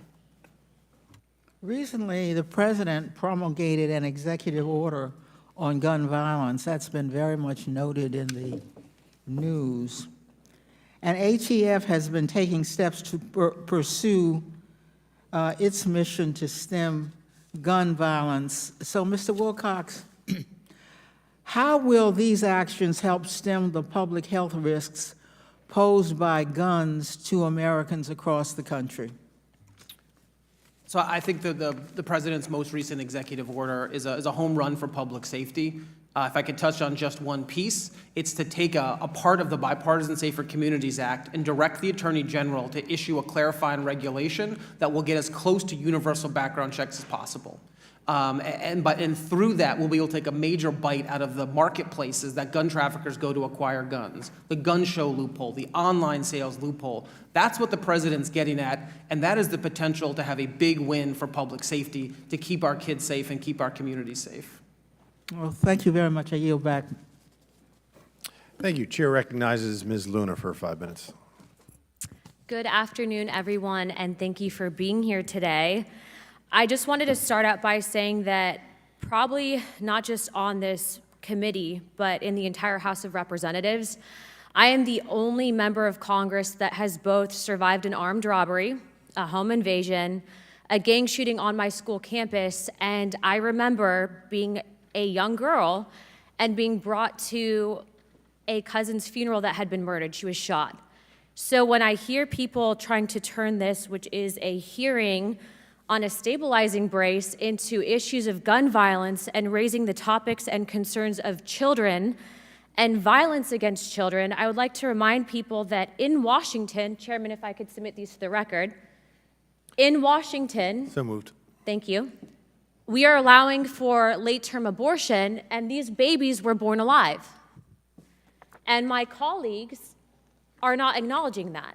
So I just want to put that in perspective, that I don't believe that this is about protecting children. I believe that this is a political argument from people that have not gone through experiences and are seeking to use this platform to write legislation that's unconstitutional. So my following questions are for Ms. Sawyer. Do you believe that firearms and women that have firearms is apparently anti-woman? Yeah, so this has been something that's been raised several times in this hearing, this idea that guns don't protect women. Of course they do. And I personally take offense at having my natural right to self-defense mansplained to me by members of this body who come to work every day protected by armed men with guns, very much believing that those guns are keeping them safe. And I tend to agree with them that those guns are, in fact, a large component in keeping them safe. I would also point to the defensive gun use database that we run at Heritage. So many of those instances involve women who otherwise would have been at a physical and strength disadvantage, who were able to use essentially self-defense at a distance to take on and defend their rights in ways they otherwise would not have been able to. Thank you. My next question is for Mr. Bosco. Mr. Bosco, as I'm sure you may know, one of the leading causes of death in this country is obesity. Do you believe that we should place a ban on spoons?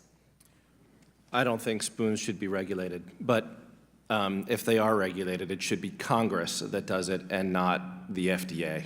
Do you believe that somehow controlling someone's spoon access is going to prevent them from becoming obese? I don't believe that will make any difference, no. Well, I'm so glad you've clarified, because clearly in this instance, and actually, I'd like to follow up with one more question. For veterans that are disabled, would this law turn those veterans who have served their country, regardless of party affiliation, into criminals? So this law will place burdens on every American who owns them, and it won't allow people to own this product without following through the process. So will veterans not be able to use the product? They will have to register their firearms and go through a burdensome process of doing it. If a veteran is unaware that this has passed, would that turn that veteran into a criminal? Well, anyone who doesn't read the where you can find all the regulations is not going to know about it, and they will be subject to a 10-year felony offense. So, and I don't know how many people read promulgation of regulation on their spare time. I know that a lot of us do here, but I can certainly tell you that there's a lot of gun owners in the United States that don't know anything about this. What the ATF has done with this administration, with the weaponization of this agency to take something that is basically done to aid people that are disabled and then make this about protecting children from a majority of members who have never experienced gun violence and or seen the direct outcome of what happens when bad people obtain guns of which you will never be able to regulate, is not only an abuse of, I think, authority, but it's unconstitutional. I thank you for being here today, and Chairman, I yield my time.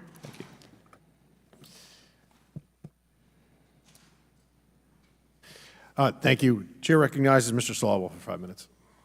I want to thank the activists who have stayed in this fight for gun safety, reasonable gun safety, and thank you for showing up today. I'm also sorry that you were targeted earlier. The same people that want to have you arrested and put in jail want to go to the DC jail this week to take the January 6 terrorists out, if you can believe that or not. Probably shouldn't be surprised that this hearing has deviated to include Hunter Biden's laptop and For such a serious issue like this, I would encourage my colleagues to go through Hunter Biden's laptop on their own time. Whatever they want to see in there, they should do that on their own time and not when we have such an important topic like gun safety.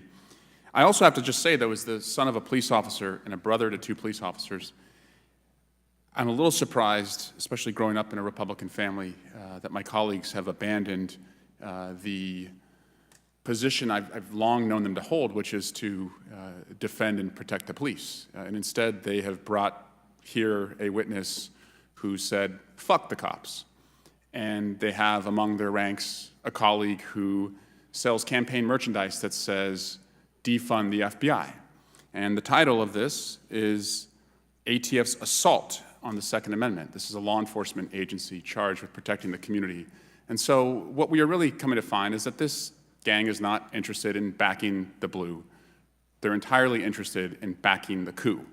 They don't stand up for the officers who protected us at the Capitol that day, and certainly by bringing witnesses here today that say, "Fuck the cops," we know that that's exactly where they stand. Otherwise, they wouldn't have invited somebody like that. But what's really disturbing is that this hearing has gone way outside the mainstream, because most Americans believe that you should be able to own a firearm to protect yourself, that you should be able to own a firearm to take your kids hunting, and that you should be able to own a firearm to go to a range and shoot for sport. Most Americans agree with that. An organization called 97%, which only focuses on gun owners, has found that 78% of gun-owning Republicans want laws that restrict the ownership of a firearm if you've been committed of a violent crime. 70% of gun owners also want, according to 97%, red flag laws. Most of us live in the great big center where we think that we can protect our kids and protect the Second Amendment. What we're seeing here today is just chaos. They don't want solutions. They want chaos. They want to attack the people who are charged with protecting our community. And also, I always thought Republicans were, the self-proclaimed protector of free markets. But here, they seem to have a problem that a free market society that has banks would say, we don't want to bank with a certain individual. They had no problem when, in a free market, a baker said, I don't want to make a cake for a gay couple, never stood up for that guy, but they're here to stand up for someone where a bank said, we don't want to do business with this particular client. I do want to ask you, Mr. Wilcox, if you wanted to respond to Mr. Jordan when he said and suggested the ATF does not meet with gun manufacturers and sellers. Do you have a response to that? I think the ATF has an open door policy, both to the regulated industry and to interested members of the community. And I really do commend Director Dettelbach and the ATF for taking that approach to really take in all views. And I agree, they should do that. They should have open dialogue with manufacturers and sellers. Also, my colleague said earlier that, and suggested that Democrats do not have any lived experiences with firearms. And I know one person who ran for Congress because of a tragic lived experience with firearms. And if it's okay, I would yield my remaining time to Ms. McBath. Thank you so much. I really appreciate you yielding to me, my colleague from California. And I'd just like to say to my Republican colleague, to make a blanket accusation that others in this room have no relative experience with violence or gun violence other than you is definitely very premature. Since my son was murdered in 2012, I have spent every day, every hour, as many individuals in this room have, many of our experts, many of our survivors, many of the people that are sitting in this room working on this issue have far more, granted, probably have far more experience and relative knowledge about what it is going to take to change the culture of gun violence in this country. And we actively work on it every single day. So I really take offense to the language and to what you said, and I would hope that you would just think more candidly about the remarks that you make going forward, because as a survivor, I am very, very, I'll just say very disgusted by that remark. Thank you. Yield back. Chair recognizes Mr. Edwards. Thank you, Mr. Chair. To all of you, thanks for being with us this afternoon. Mr. Wilcox, we probably have gone through this, but I just need to clarify a couple of points to help me make a point. And this is irregardless of the fact that many of my colleagues have, and a couple of the witnesses have already made the point that the laws of this land should be made by Congress, not by any federal agency. So I'll skip through that. Did you testify that a pistol brace will not change the capacity of a firearm? I don't believe I was asked that question. All right. Will a pistol brace change the capacity of a firearm? What do you mean by capacity, sir? The number of rounds. No, sir. Will a pistol brace change the firing speed of a firearm? No, sir. Will a pistol brace, well, let me back up there just a minute. And so what I hear you saying is a pistol brace will not change the basic mechanisms of a firearm that makes it more dangerous. No, sir. I don't think that's precisely correct. Mr. Bosco, are you familiar with a Form 4473? I am. All right. Are you an FFL dealer? I am. Yeah, so am I. It's getting to be a smaller and smaller club. I'm glad we're here. On a Form 4473, there are basically two types of firearms referenced. Will you tell us what they are?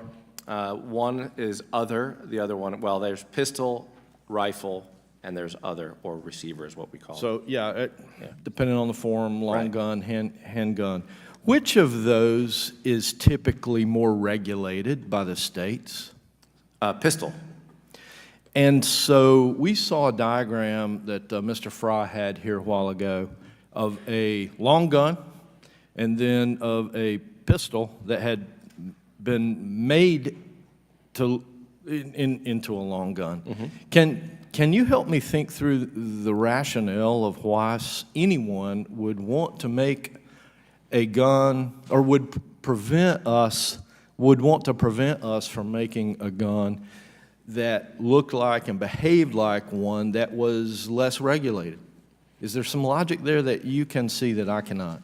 I've not seen much logic, with all due respect to everybody here, and I think the problem is that a lot of people really aren't informed about what is and is a pistol and what is and isn't a rifle. And frankly, it's very nuanced, so in their defense, it's hard to really understand all of this. So what I would say is that the product is a safety device. My colleague was talking about innovation for safety when it comes to vehicles, and that's what's helped vehicles be safer. Well, this is an innovation for safety for firearms. All it does is help you fire a large pistol more safely. It does nothing to change the lethality of the firearm.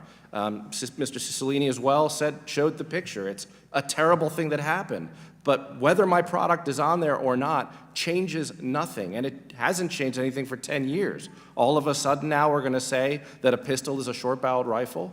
It's not the way things are done. If they want to make that change, they can make that change through Congress. ATF should not be able to make and say that a firearm all of a sudden is something else.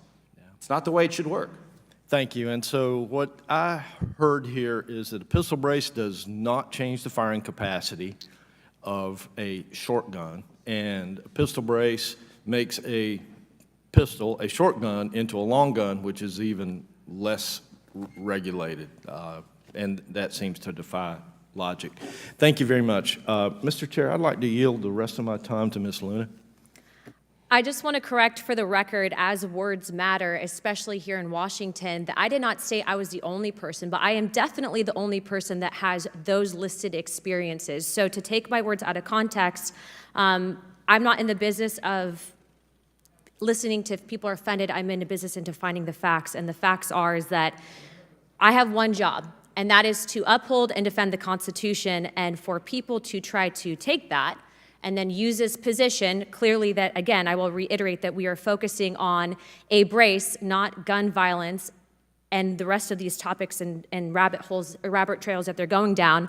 The point is that bad people will always obtain guns, And regulating the rights of law-abiding citizens to do other than that is not going to do anything but enable the bad guys.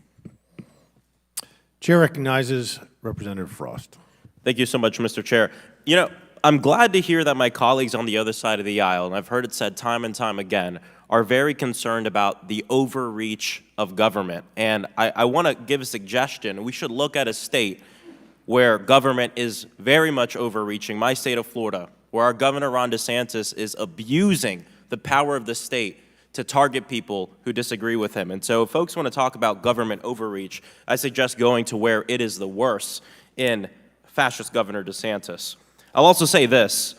We heard people talking about, folks talking about disabled veterans, which is an incredibly important issue to me as my father and a lot of folks in my families are veterans. I come from a military family. But I just want to state for the record, no disabled veteran group submitted public comment about the ATF rule as an issue. And when we reached out to these groups, they advised that they do not intend on taking that position.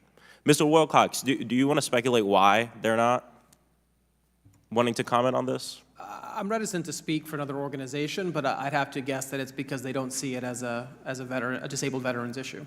Okay, thank you. Mr. Wilcox, how many people did we lose last year due to gun violence? There was 48,830 people killed by guns in this country last year. I know we lose 100 lives a day due to gun violence. Hundreds are shot a day, and thousands survive shootings. Is that correct, Mr. Wilcox? That's right, and my numbers actually were for 2021, not For last year. Over time, is this problem getting worse, or is it getting better? Sadly and tragically, it is getting worse. The rate of gun deaths has increased 39% from 2012 to 2021. Does the premise of this hearing get us any closer to solving gun violence?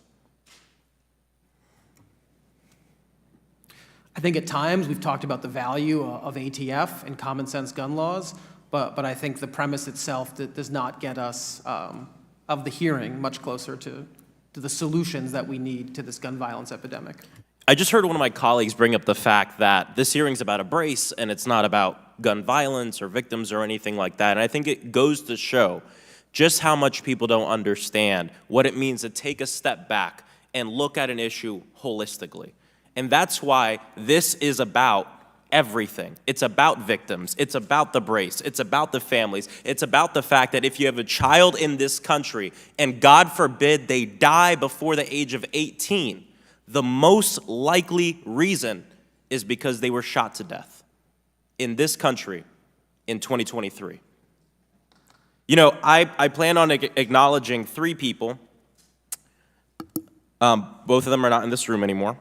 Folks who I've worked with and that I know, Manny and Patricia Oliver, who lost their son, Joaquin Oliver, in the Parkland shooting. To lose a child to gun violence, to see the photos of your child sitting in a pool of blood, I can't imagine that.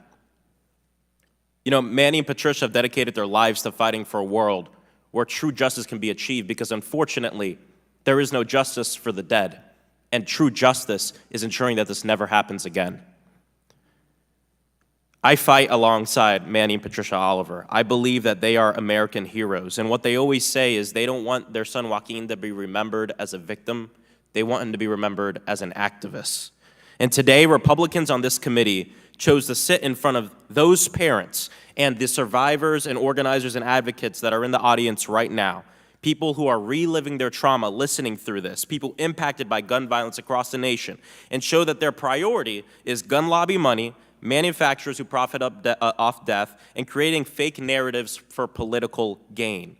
Again, the leading cause of death for kids in America is guns. And today's hearing is about distracting the people from the truth. They want you to believe that the greater threat is the ATF, and not the facts that are in front of us. We heard one of my colleagues bring up facts. Let's look at the facts, and I just said them. 100 people a day. And I know it's easy to say a number and forget that behind every number, there's a human. There's a Joaquin Oliver. Enough is enough.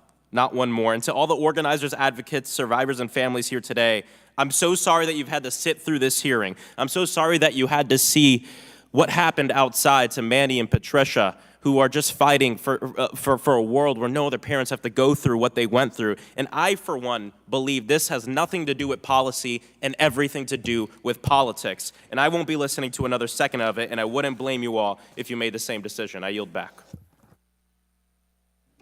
Chair recognizes Representative Higgins. Thank you, Mr. Chairman. I'd like to introduce for the record a copy of a bill, H.R. 1678, titled the Protecting Legal Firearms Ownership Act of 2023.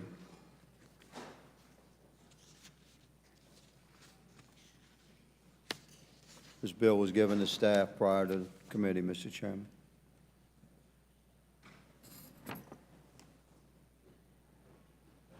I ask unanimous Without objection. consent that- Thank you, Mr. Chairman. Mr. Chairman, evil is not born in the mechanisms of man, it's born in the heart of man. Been a lot of passionate discussion here today, let's call it that. There's no such thing as gun violence, ladies and gentlemen. There's only human violence. It's intellectually unsound to assign an act of violence to a mechanism of man. So we are an assemblage of people, and sometimes it's quite inconvenient to my colleagues that lean left, that we live in a representative republic, and we are a constitutionalist nation. So the Constitution doesn't say a lot of things we wish it would, does say some things that others don't like, but it most certainly grants every free American the right to keep and bear arms. It says that right shall not be infringed. And we have a balance of power, Mr. Chairman, as the founders intended, between the executive branch, the legislative branch, and the judicial branch. And the executive branch is intended to have broad and sweeping authorities. And when you have an executive branch that abuses that authority, you don't change the authority, you change the executive. And that's what elections are for, and that's what we'll do.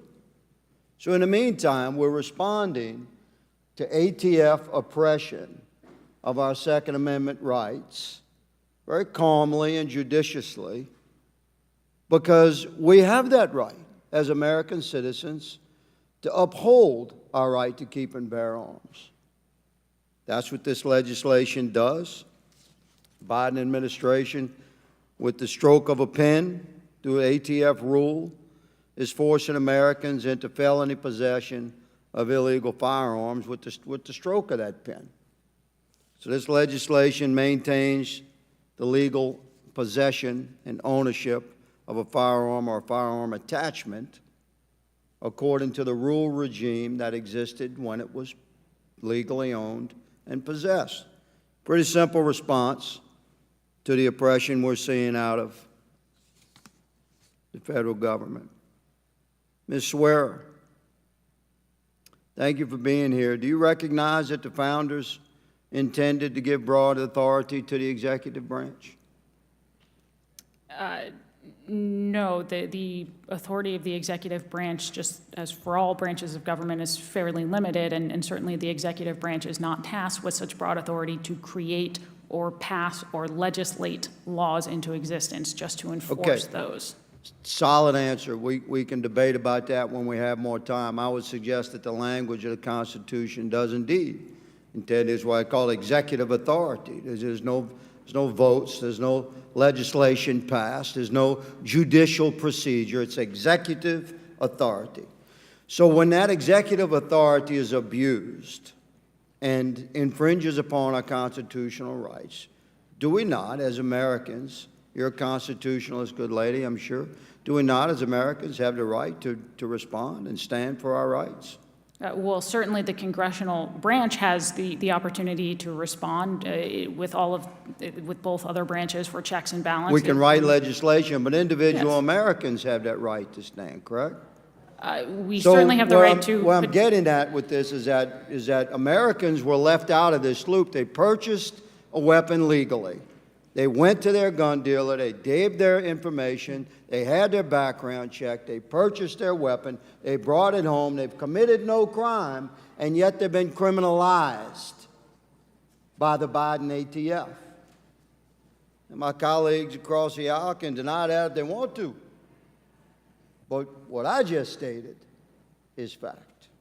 Mr. Chairman, I thank you for allowing me to participate in today's joint committee hearing, and I yield.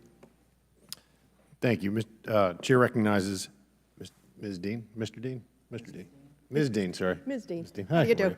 Thank you, Mr. Chairman. I appreciate the recognition, and I'm glad to be here in this august room.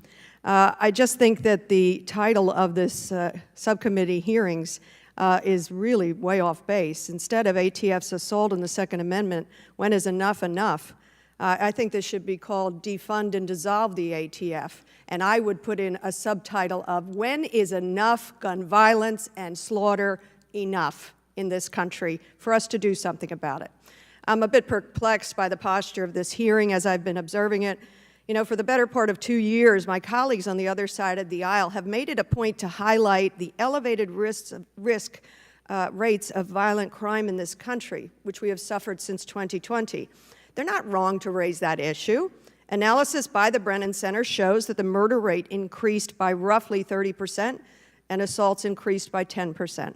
75% of murders in 2020 were committed with a firearm. In the following year, 2021, nearly 49,000 Americans were killed by gun violence. Let's put that into perspective. Over the course of 20 years of war in both Afghanistan and Iraq, sadly, 7,000 U.S. service members were killed. In just 1 year, we lost 7 times that number of American civilians to gun violence. It is the ATF's job to help us address this uniquely American disaster. ATF is the federal law enforcement agency tasked with ensuring gun sellers and manufacturers that they are following the law. And it is the agency tasked with investigating and preventing firearms trafficking. And it is the agency's responsibility for tracing firearms found at crime scenes. The ATF's job essentially is saving lives from gun violence. And yet, some of my Republican colleagues have introduced legislation to abolish or defund, doing both, this critical agency. I am dumbfounded. No one who is serious about stemming the scourge of violent crime would make such an appeal. Mr. Wilcox, if you would you, let's take a look at a couple things. We had the ATF in front of a caucus, and the director of the ATF told us that they are struggling because they are severely underfunded and therefore cannot efficiently do their job to protect American lives. Could you speak to that part of ATF's burden? ATF has been underfunded for years, and I think thankfully this Congress finally changed that last appropriation cycle where they were appropriated $1.7 billion, which was a 14% increase, and included a $75 million appropriation to build a new crime gun tracing facility out in Kansas, an event that the director was at, along with Senate Republican Senator Moran, showing the bipartisan nature of funding ATF when there's real desire to fight crime and prevent gun violence. Yes, and I hope we don't undo that. Last year, ATF took action to reduce the prevalence of ghost guns, particularly difficult in my southeastern region of Pennsylvania, guns that lack a serial number and cannot be traced by law enforcement. Why are ghost guns a particular threat to our public safety? Look, ghost gun parts and the companies that sell them was a kind of money-making endeavor to get around the gun safety laws and create a product that was untraceable, perfectly designed for gun traffickers or those who wish to avoid a background check or detection. It makes law enforcement's job incredibly difficult because when a ghost gun is recovered at a crime scene, you can't tell who made it, who sold it, who first purchased it, and so the trail can run dry in an investigation right off the bat, and you can't actually identify the gun trafficking channels that are funneling guns into our cities. I thank you for that. Again, this was about ATF's assault on the Second Amendment. I wonder if any of the panelists, do you represent the ATF? Anybody here on behalf of the ATF? I find it strange that we would have such a hearing about ATF's alleged assault on the Second Amendment without bothering to ask. Will the gentlelady yield? No, I won't. Thank you. Without bothering to ask ATF. With that, I yield the remainder of my time. To Mr. Biggs? No, okay. Chair recognizes Mr. Roy. Thank my colleague from Texas, and I would simply note, and I just came from another hearing, I know we've got votes coming on the floor, the extraordinary concern that we have with bureaucrats making law, right? I mean, that's at the crux of this. We can talk about guns, we can talk about putting bad guys in jail, I'll do that in a minute, but at the crux of this is a bureaucrat making a unilateral decision to try to turn millions of Americans into felons, to advance a radical leftist agenda, which is clearly what is at play. And I wonder if, Ms. Swear, if you could comment, to the extent you already haven't, but just to reiterate, the extent to which the unilateral action by bureaucrats at an agency, at ATF, to do what Congress has not done, how that is clearly in violation of our separation of powers principles at play. So our Constitution, as you mentioned, is set up with separated powers. You have the executive branch whose job is to enforce the law, and you have Congress who passes laws because Congress is held accountable to the people. They are the ones who are elected. No official at the ATF is, or any other agency, is elected and held accountable through the democratic process. And you believe the ATF has abused its rulemaking authority here? Yes, and it has done so in a way that infringes on rights without the American people having a process by which to recall those appointees. And so therefore, is it your position that the rulemaking in question is in fact unconstitutional and unlawful? Yes, in several capacities. And therefore, it being applied to American citizens would be unlawful and unconstitutional, and therefore Congress, in its duty in separation of powers, has an obligation to check that overrun executive branch. Would the gentlelady agree? I would, yes. Well, I appreciate that. And, I would note, I heard one of my Democratic colleagues earlier, complaining that if we were to go after individuals who are violent criminals, that somehow that would put more people in prison.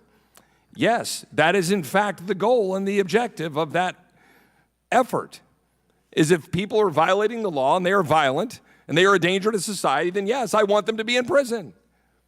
And as a former federal prosecutor who prosecuted bad guys with guns under Project Safe Neighborhoods, a bipartisan effort to try to target criminals who are using guns to carry out violent acts and crime against the American people, yes, I put bad guys in jail. And I'm glad. I'm glad. I hope we can put more bad guys in jail. But I don't want to put law-abiding citizens in jail who are exercising their Second Amendment rights and being able to defend themselves in their communities. And yet, that's what we're having an executive branch bureaucrat unilaterally decide to do. This should send shivers down the spine of all members of Article 2. And look, I don't view this through the lens of it being a Democratic administration. I didn't like it when the Trump administration was doing stuff like this. Whether it was the bump stock ban, I didn't like that either. But my colleagues on the other side of the aisle no doubt loved that because they loved the policy outcome. I thought that was bad. I thought it was bad that you go down the road of using executive power with respect to building a wall, which I support. I do support building a wall. But I don't support unending use of emergency powers to carry out that kind of executive action, and I introduced legislation in the previous administration to address that.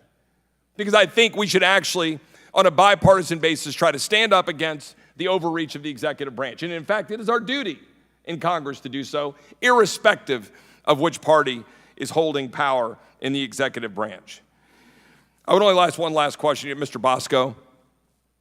When you were involved with the creation, development of the stabilizing brace, in your wildest dreams, did you think a bureaucrat would try to say that you didn't have a Second Amendment right to be able to use that? And could you please extol and accentuate the benefits of the brace? I never would have thought that ATF would unilaterally make a decision through the bureaucratic process to ban my product. Again, and as I said before, That's up to you guys.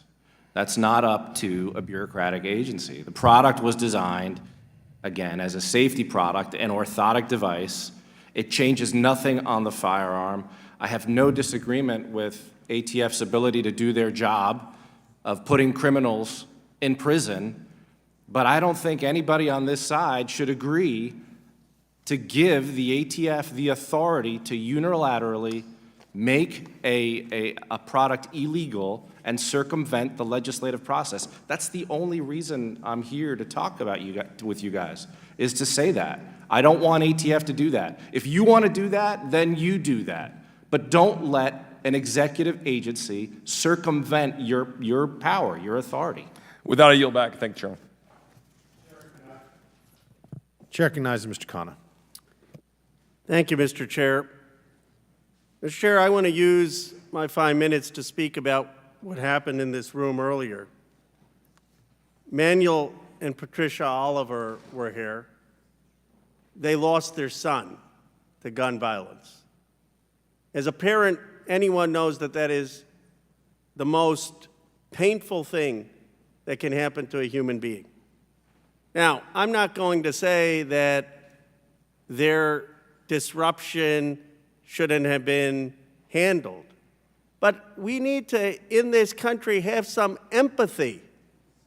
We need to have some understanding for people who've lost their child. I felt the same way, by the way, about the woman who testified here and lost 2 of her children to fentanyl. And I said, we need to have empathy for someone who's coming to the United States Congress and borne grief of the most unspeakable kind. And so if they curse or if they are angry, let's understand where that anger and pain is coming from. This is not about debating policy. We can have policy disagreements. This is about human empathy for a family who has faced enormous grief, regardless of where you stand. Gentleman yield. Yes, sir. How in the world do I know? I didn't know that woman.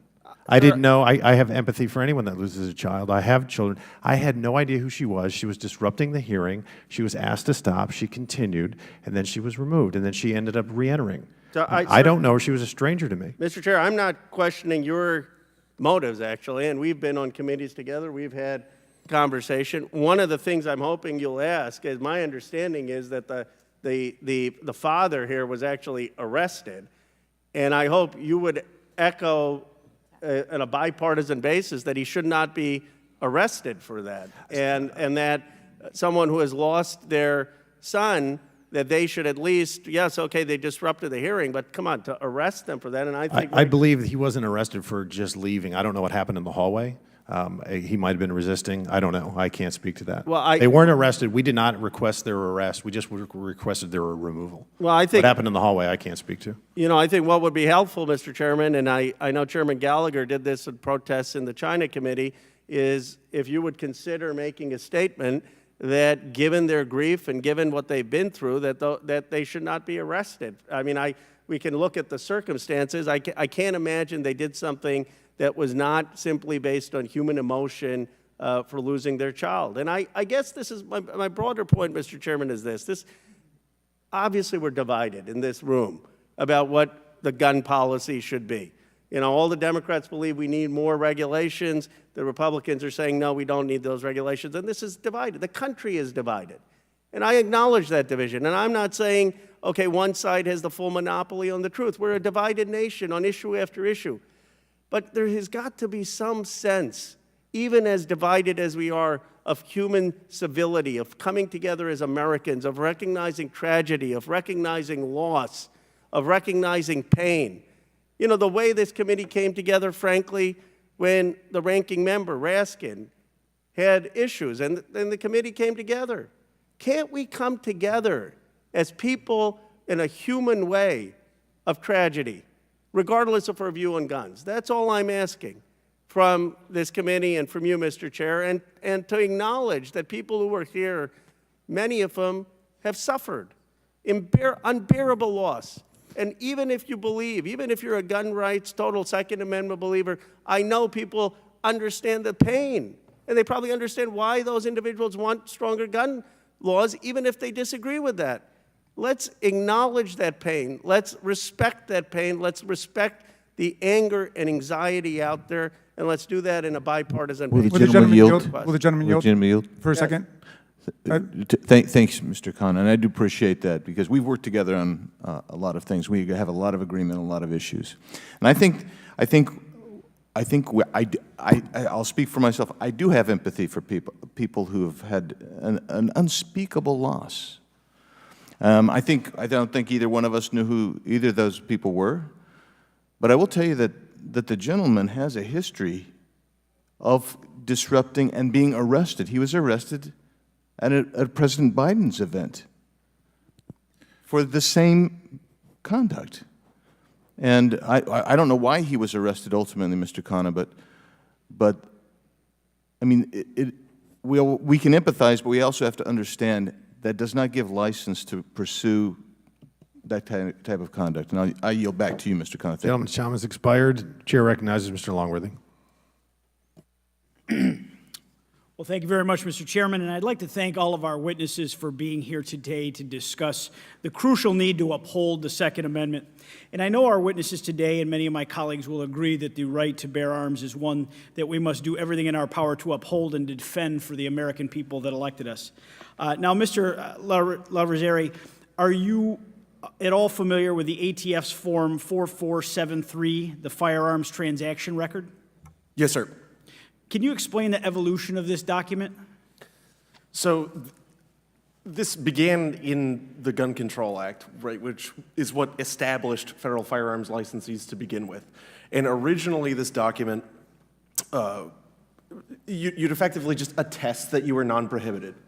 Of course, over time, what makes an individual prohibited has expanded rapidly. But for right now, I guess your question is what do you include on the document?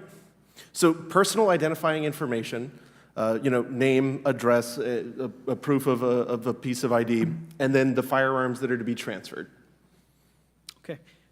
I believe it started off as a one-page document. It's now a 7-page document, and I will say that even when I tried to download it, it took a very long time. The ATF has made it very hard to acquire the document, and you need certain system requirements, and then you have to go through several hoops just to download it, and I hear a lot of feedback from our constituents on that. Can you speak to the language in the document? I can mostly from memory, yes. Okay.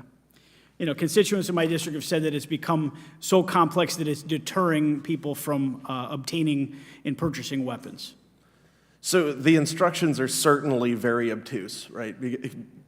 There are yes and no questions on the front. They ask for identifying information. They ask for identification on the firearm. Then there's a whole additional box whether or not you picked it up on the day of purchase. So it can be quite complicated, especially in jurisdictions where you have a mandatory waiting period.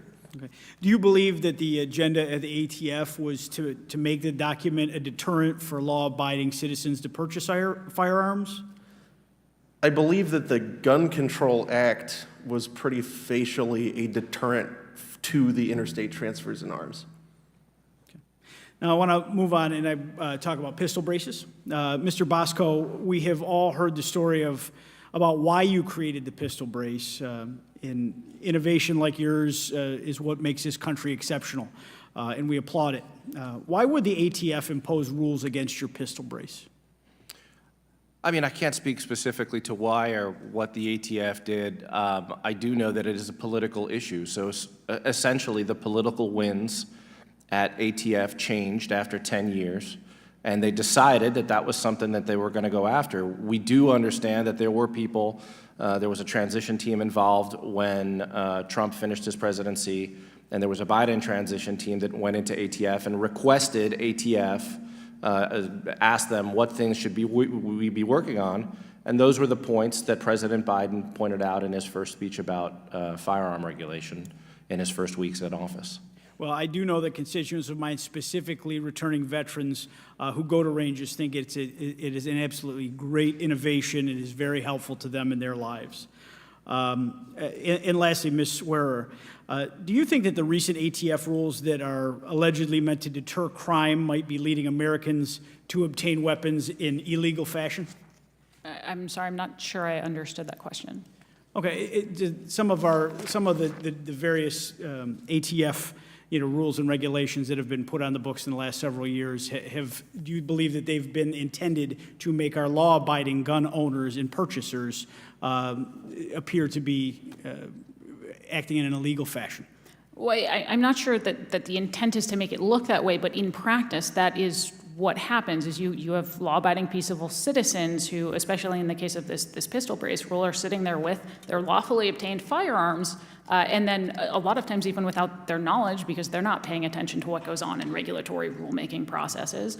Overnight, they are now felons, whether they recognize it or not. So in practice, regardless of what the intent is, in practice, this is not directed at violent criminals. It is directed at and has the effect of creating criminals out of peaceable citizens. That's great. In my home state of New York, many regulations have been put on the books that have drastically deterred legal gun dealers from selling to law-abiding citizens in preventing them from purchasing arms. Can you speak to what ridiculous gun regulations are doing to the law-abiding gun owners and legal gun dealers?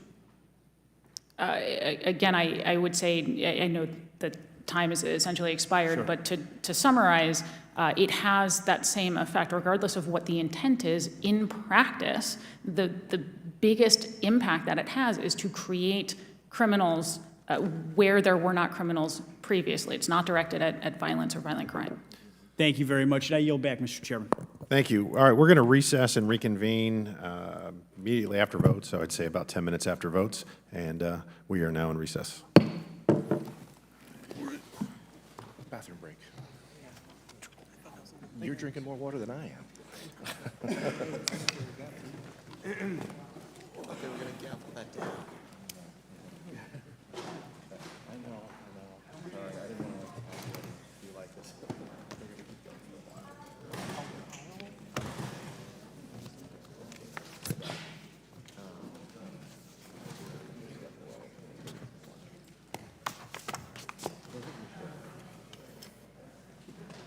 Makes sense.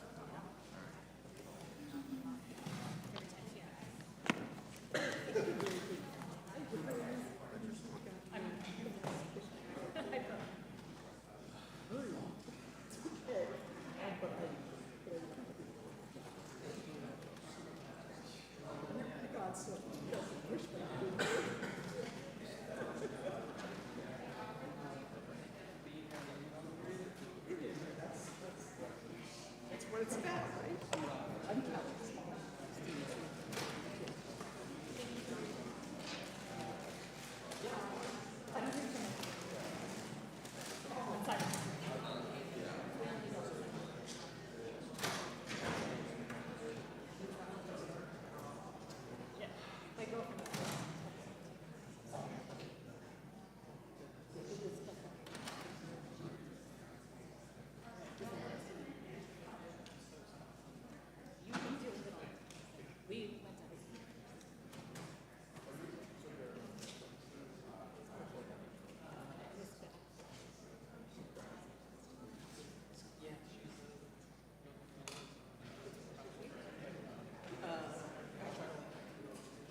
The committee's called to order, and the chair recognizes Mr. Biggs for his time. Thank you, Mr. Chairman. I thank the witnesses for being here today. All of you. And even though I disagree with Mr. Wilcox on many things, we've encountered each other before in other hearings, so I appreciate you being here as well, and I appreciate all of you and your testimony. Passionate and thoughtful. If somebody were to just join us, just real briefly, Mr. Bosco again, pistol brace is designed to do what? A pistol brace is an orthotic device designed to help people with limited mobility, including our wounded veterans, fire these large, unwieldy pistols in a more safe manner. Does it make it, and it does not make the gun more lethal? It is not a force multiplier, no. All right. Well, let's just get to the nub of this, and I'll ask all of you this question. Mr. Bosco, as the designer, inventor of the pistol brace, did the ATF contact you for input or collaboration when it went to change the rule that you'd been relying on for 10 years?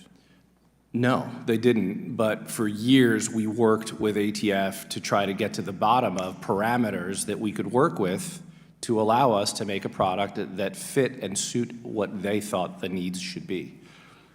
Ms. Swerd, as an expert in this area, were you contacted?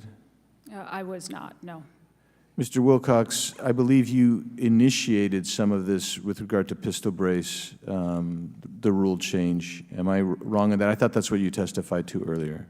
No, that's incorrect, sir. You submitted a request through the portal. What did you request? That was for the ghost gun regulation. Oh, excuse me. So you requested a regulation change for ghost guns? Yes, we submitted a petition for rulemaking through the formal process. Okay. But you initiated that. That wasn't like they came to you. You initiated that, right? Correct. Okay. Mr. Larosier, were you, as a practitioner in this area, were you extended the opportunity by ATF to, did they call you and say, let's collaborate on this? No, sir. Okay. Mr. Larosier, were any laws changed in Congress to allow any of these things, the outlawing of the gun brace, the ghost gun law, or the zero tolerance policy? Anything that will authorize that zero tolerance policy by this body? Absolutely not, sir. Ms. Swear, is that accurate? Sorry, can you repeat the question? Yeah. Did this body, this House of Representatives, Congress, and the President enact any law providing for control of ghost guns, outlawing pistol braces, or authorizing ATF to enact a zero tolerance policy? No, it did not. So this is essentially a bureaucratic institution that has decided it's going to impose its will, and that will is going to be imposed by one or two people at the top of the ATF, and then they're going to funnel it down to all the ATF workers to enforce. I want to tell you that is certainly antithetical to the Constitution of the United States and the separation of powers. So my constituents fear that what they legally possess today will soon be make them a felon through administrative rulemaking. One of my constituents tells me that the ATF is denying his fourth NFA tax stamp because the ATF says that information is incorrect on his application. That's a technical issue. The only problem is that the ATF said the information was correct most recently in the same e-form that was correct in October of 2022. Another concerning example, FFL in my district was inspected by the ATF, and the agent took personal pictures of the FFL's records without the FFL's consent. This happened in my district. One constituent waited more than 450 days for ATF to resolve his suppressor application. I could go on. I've got a whole list of these things that have gone on in my district. And this is because ATF is basically run amok. It is a bureaucracy, and they're the same people that gave us Operation Fearless. If you remember, those of you may remember Operation Fearless, where they lost guns and weapons in Milwaukee, And then they came and testified before Congress that that sting operation, it was a mistake, yes, and we only did it in Milwaukee. And then reports came out. They'd done it all over the country in many locations. This is the same group of people that put together Fast and Furious. And Fast and Furious, where traces indicated that a gun sold by the FFL was actually sold to ATF agents. And I'm told we should trust the ATF. They're a great agency. And I'm telling you, they're not. And I would just make a couple other quick comments here. I did think it was humorous when my friend, the ranking member Nadler, talked about the radicalist Supreme Court because he didn't like their ruling. I thought that was interesting. And I thought it's also interesting that he now supports AFT's rulings on the, any of these bans. But guess what? He didn't say anything. He seemed to be okay with them for the previous 10 years. And they had controlled every arm of government, House, Senate, and the presidency. And they could have made all these changes through the appropriate mechanism, which is to introduce legislation, vote on it, debate on it, and if it passes, send it to the president. Couldn't get it done. So now what they want to do is resort to what they always want to do, and that's the authoritarian complex of the left, and I yield back.